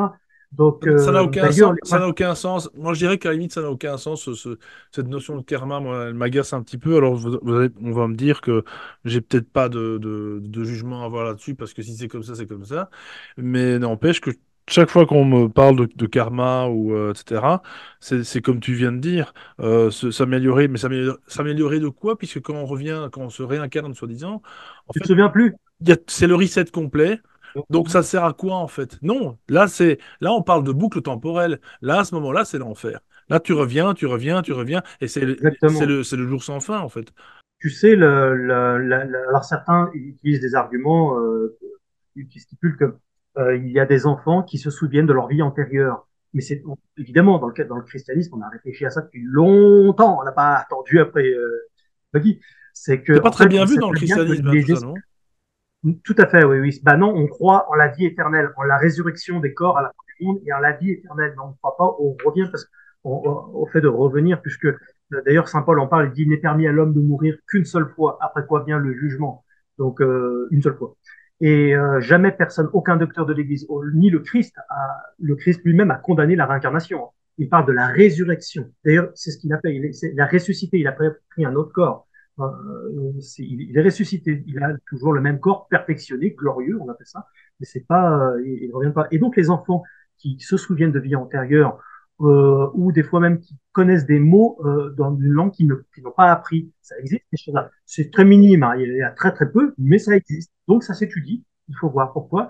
Et on sait très bien qu'en fait les morts sur Terre, ce qu'on appelle un peu vulgairement les fantômes, peuvent interférer sur le psyché, peuvent faire avoir des sentiments, des idées, des, des, des, des, en fait, c'est pas leur mémoire aux enfants, c'est la mémoire des morts qu'ils ont. Et les morts interfèrent sur leur psyché au point même de leur faire parler d'autres langues, s'ils ont à parler d'autres langues, tu vois. Et ce n'est pas donc c'est pas une possession, c'est une influence en fait. Et les enfants sont plus réceptifs que les adultes d'ailleurs à l'impact des esprits comme ça. Donc on sait que ces choses-là existent dans le christianisme et que c'est pas parce qu'il a vécu là, c'est en fait c'est la mémoire d'un défunt qui ressort. Ouais, Mais on avait aussi parlé au tout début de la chaîne, mon Dieu, il y a quelques années, il y a 8 ans à peu près, hein, donc c'était sur les walk-in, et peut-être que tu connais ou pas le sujet, mais voilà, j'invite les auditeurs à aller voir cette émission, et où il y a des échanges aussi d'âmes, paraît-il. Donc après un accident terrible, assez soudain, il y aurait, paraît-il, des échanges d'âmes. Alors ça peut paraître bizarre, en fait c'est une entité qui reprend le véhicule, ton véhicule, hein, ton corps. Et toi, ton âme, par contre, elle est partie. Et la personne, en fait, quand elle revient, disons, quand elle se réveille, on va dire, hein, d'un long coma, par exemple, eh ben, elle parle, comme tu dis, une autre langue. Elle reconnaît absolument pas les membres de la famille. Limite, ils changent même d'orientation sexuelle. Et ça s'est avéré quand même. Il y a eu quelques exemples comme ça. Mais c'est assez étonnant. Et encore une fois, ça fait partie des grands mystères de ce monde. Et je trouve que bah, ces mystères-là existent tout autant que l'herbe que tu vois, que tu peux caresser, que le chat ou le chien à qui que tu peux embrasser, etc., ou la personne mm, que tu aimes, etc. Voilà, enfin, pour moi, on est dans une sorte de grand rêve, si tu veux, une grande, ouais, un grand presque scénario. Mais ce scénario, tu peux quand même toujours le modifier un petit peu. Et encore une bien fois, sûr. si on y croit, si on croit à ça, si on a la conviction même, parce que j'aime pas trop le mot croire, c'est toujours galvaudé. Tu sais, croire en quelque chose, du coup, c'est donner de toute façon tout tout son dévolu sur une idéologie.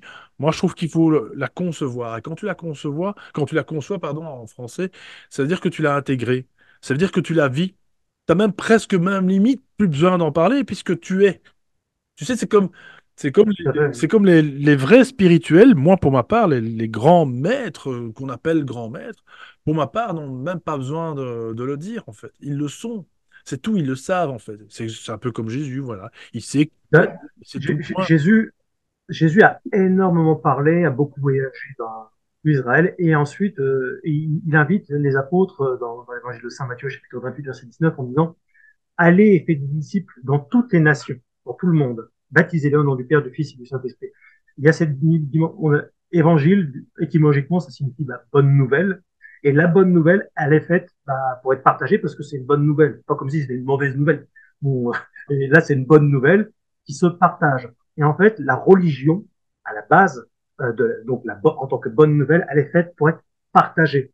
À qui veulent l'entendre? Il ne s'agit pas de faire du prosélytisme. Le prosélytisme, c'est faire chier le monde sur la place publique et de faire entendre des choses à quelqu'un qui n'a pas envie de les entendre. Là, c'est plus pareil. Par exemple, là, ceux qui suivent là ont tout le loisir de cliquer sur la petite croix en haut à droite et de se barrer. Alors, s'ils restent, c'est donc qu'ils ne sont pas victimes de prosélytisme, mais plutôt d'une prédication, éventuellement d'une évangélisation. Ça, c'est une chose à travers mon discours, parce que je suis prédicateur quand même. Donc, voilà, d'ailleurs, c'est pour ça que je te dis, j'ai la chaîne prédicateur. Mais tu sais, il y a toute cette dimension spirituelle, mais il y a une dimension aussi qui n'est pas spirituelle, enfin, qui est spirituelle indirectement, c'est les facultés sensorielles qu'on peut avoir, qu'on appelle médiumnité, qu'on appelle télékinésie, qu'on appelle magnétisme, et tout le merdier. Tu vois, c'est en fait des caractéristiques humaines qui ont été mises en l'homme, et nous sommes un amas, donc nous avons une âme, un esprit, tout ça, donc c'est toujours un corps, et nous sommes un amas d'ondes, nous sommes ondes, nous vibrons. Les gens ne savent pas, mais on vibre tout le temps. tout le temps, Et, et même nous après sommes trois un amas. cafés.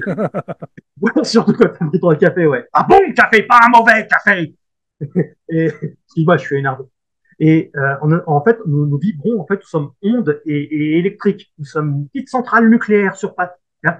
Et en fait, ce qu'on croit être surnaturel en disant j'ai un don, en fait, le don, par exemple, en tant que moi je pratique le magnétisme, par exemple, et je m'intéresse beaucoup aussi en parallèle, j'ai un peu pratiqué la télékinésie, le fait de déplacer des objets par la force de l'esprit. C'est pas par une entité quelconque.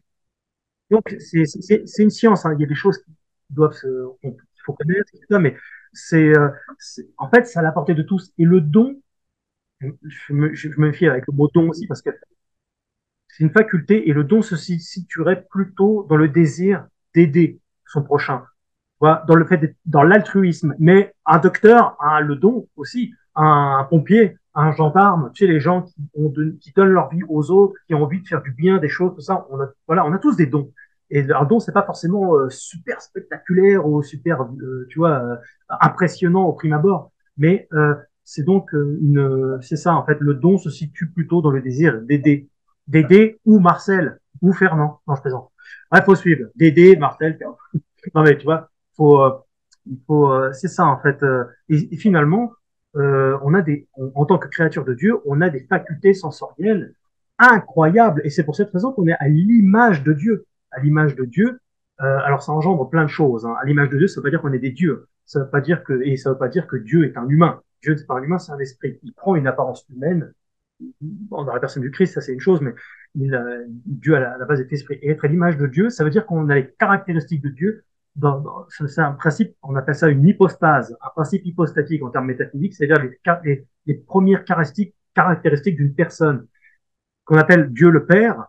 En fait, c'est la source, l'intelligence. Tu vois, Dieu l'esprit. Donc cette intelligence engendre une pensée, l'esprit qui engendre elle-même une parole qu'on appelle le Fils. Tu vois, Père, Fils, Saint-Esprit, ça veut dire ça en fait. Source, intelligence, amour et parole. Tu vois, l'esprit, parce que qu'est-ce qui est engendré de la source? C'est que de l'amour venant de Dieu. C'est son esprit en fait. C'est pour ça qu'on dit le Saint-Esprit. Tu vois, et le Fils avec un F majuscule, c'est la parole, le Verbe qui s'incarne en humain. Tu vois, c'est ce qui s'est passé avec le Christ.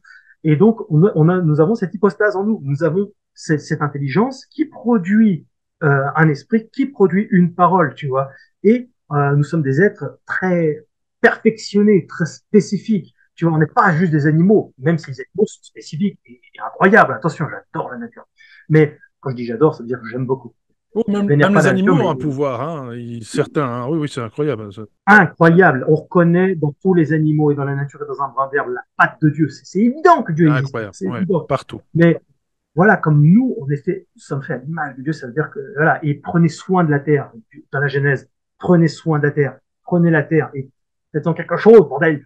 Et ça veut pas dire qu'il faut idolâtrer la terre et être un écologiste à la con avec tous les lobbies, mais c'est juste normal, tu sais, c'est juste logique en fait. On doit faire gaffe à ce qu'on fait quand même. Et tu vois, on a des facultés comme ça, naturelles, que Dieu a mis en nous. Ouais, c'est C'est ça, pas voilà, pour c'est rien, pas surnaturel en somme. C'est c'est pas pas, voilà, surnaturel. c'est Et ça. le problème dans le catholicisme, et encore pire chez les protestants, ils ont tendance à dire que ça vient du diable, que il faut se méfier avec tout ça, tout ça. Mais oui, il y a des conneries dans l'ésotérisme, il y en a plein, mais il y a aussi des choses hyper intéressantes. En fait, c'est un boubi-boulga, c'est un vrai merdier, et le but, c'est de discerner en fait. Mais en vérité, que tu le veuilles ou que tu ne le veuilles pas, tu es un être magnétique. Et c'est comme ça, c'est pas une option, c'est pas un truc, peut-être que si j'ai un don, maintenant, tu es comme ça, tu as un être magnétique et c'est tout. La force de la pensée est incroyable et, et si on peut se rendre malade, c'est qu'on peut se guérir et Mais c'est qu'on peut absolument, mais guérir. absolument. Et Yoda, je passe du coq à light, encore que ce soit lié, c'est que Yoda dans Star Wars, hein, parce qu'il n'y a que dans Star Wars, c'est le petit mec vert. Et ben, il dit à Luke Skywalker, tu dois désapprendre tout ce que tu as appris. Et c'est tellement vrai sur pas mal de points où le cerveau est complètement figé, formaté, machin truc. Et en fait, il y a plein de choses qu'il faut désapprendre, comme le sujet du loup-garou, par exemple. On nous a dit que c'était dans les films, de la mythologie. Non, c'est la réalité. C'est un cryptide, un animal, un vrai animal, pas un être surnaturel, un mec qui se transforme évidemment. Tu vois, et à un moment donné, il dit à Luke Skywalker, bon, je te le dis avec mes mots à moi, mais vas-y, soulève le vaisseau là dans les marécages et vas-y, fais quelque chose. Et là, il n'y arrive pas, Luke Skywalker, il galère, il n'a pas la force. Et là, Yoda, lui, alors lui, il est habitué, il sort le vaisseau, salade, tomate, oignon, terminé. Et là, Luke Skywalker, il est sur le cul. Ah, il va le voir, il dit, j'arrive pas à y croire. Et là, Yoda, il a une réponse incroyable. Il lui dit, c'est justement ça le problème. C'est justement ça le problème, parce que tu n'arrives pas à y croire que ça ne devient pas possible. La foi déplace les montagnes, disait Jésus. Si vous dites à cette tempête de s'arrêter, elle s'arrêtera. Toutes les œuvres que j'ai faites, vous pouvez faire les mêmes et même des plus grandes. T'imagines? Et vous ferez mieux, je crois, hein. Il y a un truc comme ça, une phrase. Vous pouvez faire la même chose que Ouais, c'est moi ça. et même des œuvres encore Voilà, plus c'est ça. grandes. Qu'est-ce qu'on peut faire de plus grand que Jésus? En fait, c'est parce que nous n'avons pas la foi. Il n'y a pas cette dimension spirituelle. et nous devons croire en Dieu, croire en nous, en nos capacités, du coup, parce que croire en Dieu, c'est aussi croire en nous. C'est lié. C'est bien la preuve que l'humanité est déjà enfin, est déjà paumée depuis longtemps, en fait. Bon, ça, Ouais, c'est- c'est l'apocalypse voilà, constant. mais c'est ce que je pense, c'est que pour l'instant, je pense qu'on a intérêt à prendre ce train, pour l'instant, ce wagon dans lequel on a le loisir de. Enfin, en fait, on peut choisir notre destinée en somme. C'est pas un truc sectaire, je suis en train de dire, hein. C'est très individuel. Ce que je dis d'ailleurs, c'est très intime. Mais tu peux le faire avec ta famille ou alors toi, ton individu, hein, toi-même en fait. Et on a, je crois, là pour l'instant, on vit une époque formidable, comme je le dis à chaque fois. Une guerre spirituelle, ça c'est clair et net. Mais en plus de ça, une guerre qui va nous permettre bah, de nous libérer. Parce que s'il n'y avait pas ce grand coup de pied dans la fourmilière, je pense qu'on ne bougerait pas en fait. C'est bien ça le Oui, problème de l'humain, absolument. c'est qu'il faut toujours Oui. attendre des catastrophes ou qu'il se passe un truc ou que ton monde s'effondre, ta Ouais, petite ouais. zone de confort s'effondre pour qu'on puisse. On est pareil, toi C'est et moi, dans le incroyable. fond. Tu vois bien, Ouais, c'est là où on voit qu'on est des êtres humains aussi, c'est qu'on attend des fois de toucher le fond, d'avoir une couille pour c'est agir. pas Tu sais. normal, hein. Ouais. C'est pas normal, mais c'est comme ça. On est apparemment programmé pour ça. Alors revenons Ouais, un petit peu à ta chaîne, mon cher Morgan, et après on arrivera tout doucement à la fin oui, de cette émission passionnante parce que c'est très philosophique, religieux. J'aime beaucoup en fait. Il y a de tout. On parle vraiment là comme des hommes, hein, comme des hommes. ouais, bah, bien sûr. Et donc on va revenir à ta chaîne que tu as donc créée il n'y a pas si longtemps, qui est déjà en train de bien grimper malgré les 5 vidéos qui sont dessus. Alors, c'est vrai que ça prend du temps hein, de faire ce genre d'interview. Donc, tu reprends le même principe que sur ta chaîne, justement, Loup-garou de France, que je mettrai de toute façon en lien aussi. Garou Et- France. Ouais. oui, c'est ça, voilà.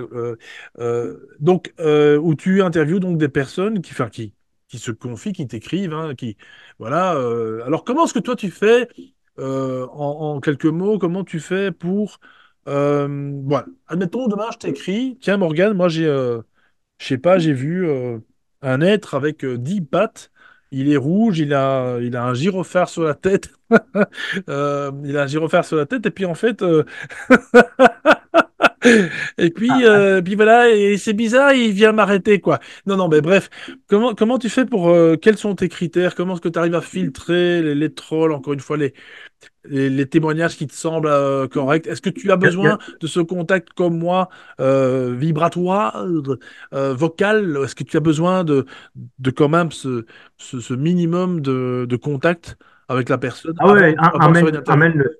ouais, un mail ne suffira pas. Le mail, c'est l'accroche, mais après, Ouais, j'en fais contact bien téléphonique sûr. et j'écoute et je pose des questions. Après, j'ai des petites techniques personnelles À ne privées pas pour, dévoiler, oui, oui.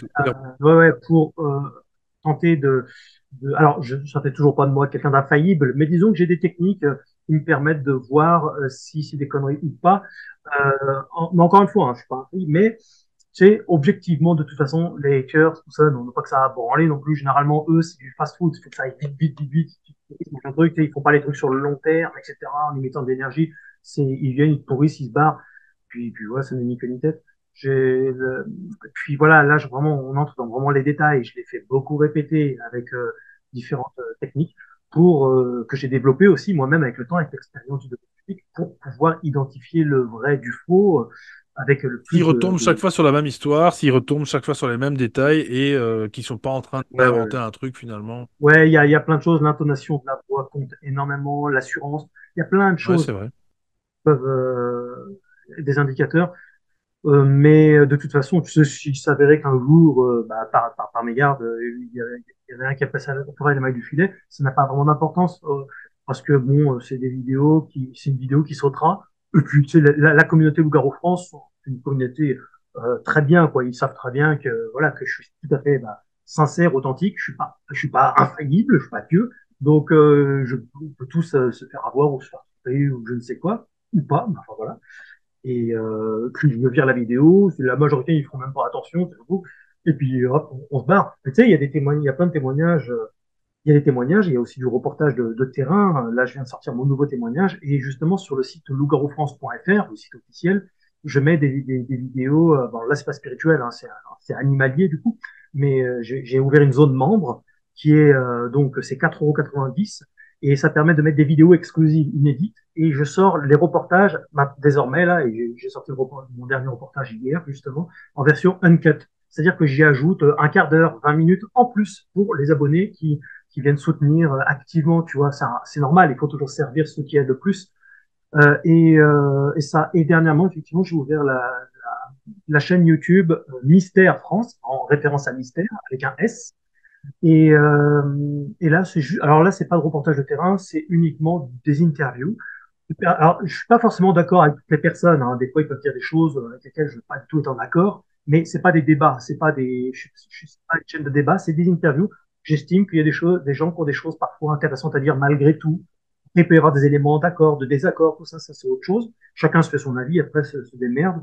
Mais autant sur Prédicateur, catholique dissident, là, je vais être un peu plus affirmatif, puisque c'est une chaîne de prédication, de théologie. Mais par contre, sur Mystère, là, chacun dit entre guillemets un peu ce qu'il veut, quoi, et tant que c'est pas censuré. Et voilà, donc je recrute des interviews, effectivement, de gens qui ont envie de phénoménologie. Tu donnes la parole à des gens qui ne seraient peut-être pas écoutés en temps normal, et c'est ce que tu fais Oui, encore oui, une bah tu fois. fais un peu ça Voilà. aussi, hein, Ouais. c'est des trucs aussi de ce genre-là également. J'invente rien avec Mystère France, hein, voilà, tu le fais, il y en a plein qui le font aussi. Mais disons que je le fais avec ma sensibilité, ma Ouais, patte ouais, ouais. personnelle, et c'est ça qui peut faire la différence éventuellement. Pour en parler brièvement, mon cher Morgan, est-ce que le paranormal pour toi, c'est une réflexion que je me suis fait il y a pas longtemps, faite plutôt en français, faite il y a pas longtemps. Est-ce que le paranormal serait pas un peu devenu has-been? Alors quand je dis has-been, c'est pas dans le fond, mais dans la forme. Dans le fond, quand je dis dans le fond, le paranormal a toujours existé, existe et existera encore, même après nous. D'ailleurs, on est déjà dans une forme de paranormal, hein, avec tout ce qu'on avec tout ce qu'on peut entendre autour de nous. Euh, Ah, Même c'est dans... clair. Ouais, c'est ça, en fait. C'est plutôt le normal qu'on est en train de chercher, hein. Non, mais est-ce que c'est pas un peu has-been alors, pas faire de ce genre d'émission, c'est pas ça que je suis en train de dire, mais je parle de plutôt, tu sais, des chasseurs de fantômes, des personnes qui sont encore Et dans ce mouvement, qui effectivement, à un moment donné, a vraiment bien fonctionné, qui était ouais, un sujet très, très, très à la mode, où tu as eu plein d'équipes qui ont commencé là-dedans, etc. Puis il y en a plein qui se sont cassés la gueule parce que finalement, il y en a qui travaillent que pour les vues et pas par la passion. Mais même la passion aussi amène des vues, c'est encore plus. Voilà, c'est sympa aussi. Parce qu'effectivement, on est quand même humain, donc on attend forcément un retour. Mais voilà, globalement, est-ce que tu trouves pas qu'on devrait ce que passer tu veux dire, c'est que ça tourne en rond, en fait, ces Ouais, choses-là. On le voit bien. pour moi, c'est ça. T'as un pod qui tourne, Voilà, c'est qui ça. sonne, t'as des deux, trois Oui, trucs. alors En fait, après, voilà. ce que les gens, ces gens-là font, c'est généralement ils cherchent une dose de grenadine, d'adrénaline. Ils cherchent à s'évader de leur quotidien, par plus ou moins voilà, plus ou moins difficile. Ils cherchent à s'évader dans quelque chose. Objectivement, je connais bien ces sphères-là. Quand tu en ressors, t'as rien appris. Tu t'as rien vu, t'as juste vu à la limite quelques bruits bizarres, quelques trucs chelous, bon, plus ou moins, des fois c'est souvent en fait un peu extrapolé. Il y a énormément de fake dans ces milieux-là, énormément.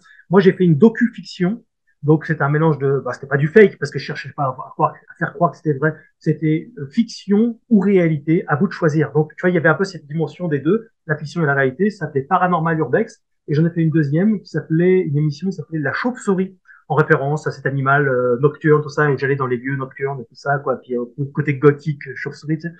Et bon, j'ai beaucoup rigolé avec ça, donc moi j'étais très clair là-dessus, fiction et réalité, un mélange des deux, tout ça, mais objectivement, les réponses sur le plan spirituel que j'ai eues, cohérentes et intéressantes, et c'est en théologie. C'est pas parce que tu vas entendre une porte claquer et tu as un pote qui sonne ou un truc comme ça que tu vas ressortir grandi spirituellement. Ça n'a ni queue ni tête.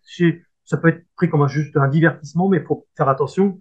Ceux qui regardent ces choses-là, c'est la plupart du temps, c'est même pas des fictions, ce sont des fakes. Hein. Une fiction, c'est affiché. Tu le dis, voilà, tu le vois, c'est une fiction. Mais des fakes, c'est la définition du fake, c'est de faire croire que c'est vrai alors que c'est pas vrai. La majorité du temps, c'est du fake. Même si les personnes parlent bien, sont gentilles, etc. Je vais pas citer de nom, mais je les connais.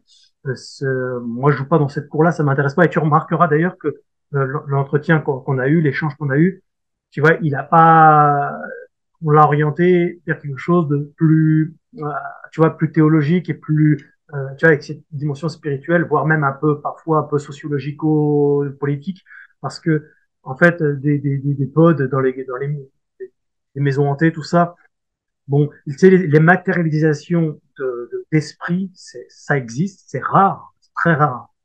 Ça existe. Ça, c'est impressionnant, mais c'est pas tous les quatre matins. Les réelles maisons hantées, les réelles, avec les vrais phénomènes de poltergeist, là aussi, il faut se méfier parce qu'il peut y avoir un phénomène d'ordre psychosomatique.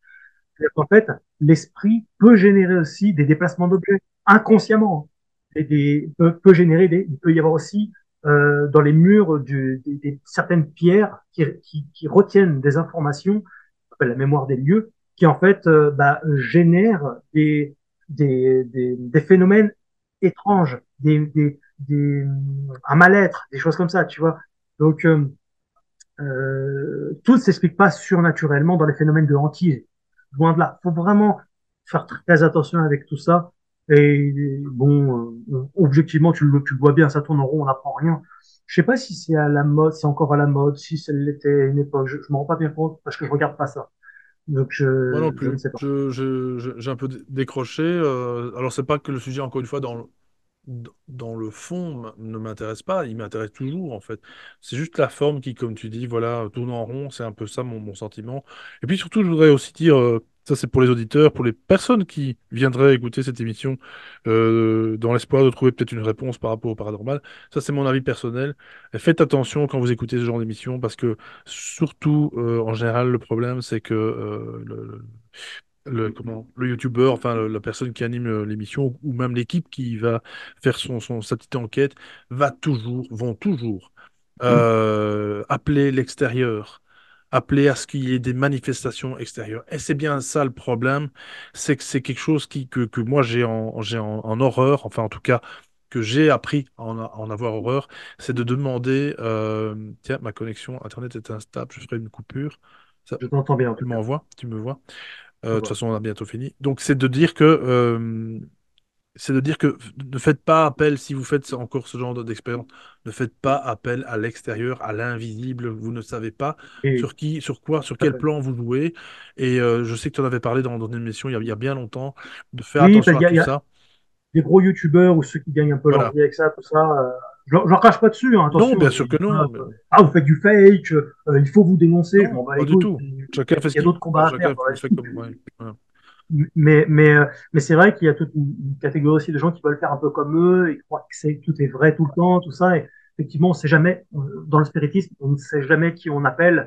Euh, il y a une différence entre demander un petit signe de papa, de maman au ciel, de je ne sais qui, de faire un petit signe dans notre vie, ou d'avoir un signe de la Sainte Vierge, ou de son ange gardien. Ça, c'est autre chose encore. Mais par contre, d'aller dans des lieux, faire des différentes formes de spiritisme, faut faire attention quand même, on ne sait jamais sur qui on tombe. Dans le meilleur des cas, il ne se passera rien de spécial, mais bon, ça peut être éventuellement une porte ouverte au monde spirituel. Puis objectivement, on n'apprend rien, il n'y a rien en fait. C'est pas intéressant sur le plan existentiel, on n'apprend rien. Bah écoute Morgane, merci beaucoup pour cette presque conclusion.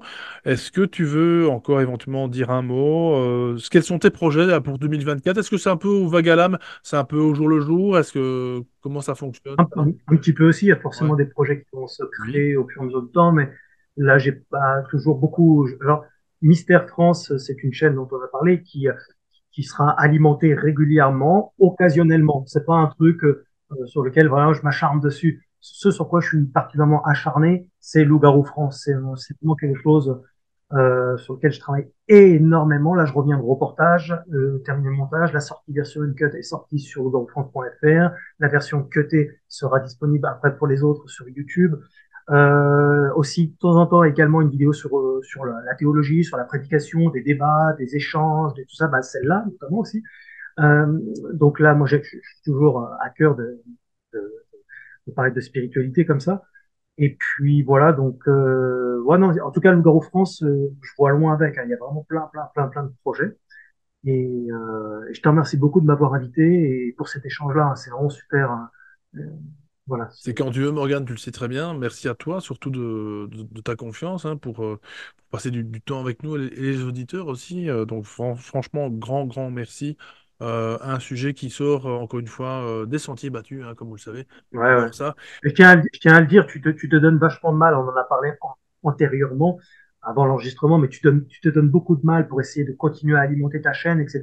Et j'espère que ta communauté sera fidèle et juste pour t'aider, même via les petites donations de temps en temps. Parce que profiter de la gratuité, c'est super, mais ça a ses limites et on a tous besoin de. Voilà, je sais, c'est la crise, mais c'est la crise pour toi aussi, pour tout le monde. Et donc, s'ils peuvent t'aider un petit peu comme ça, parce que les likes, les abonnements. Tu le sais très bien, c'est comme si, je sais que ça peut paraître de bateau comme phrase, mais si tout le monde donnait 1 euro, purée, Ah oui, ouais, je n'en serais pas là.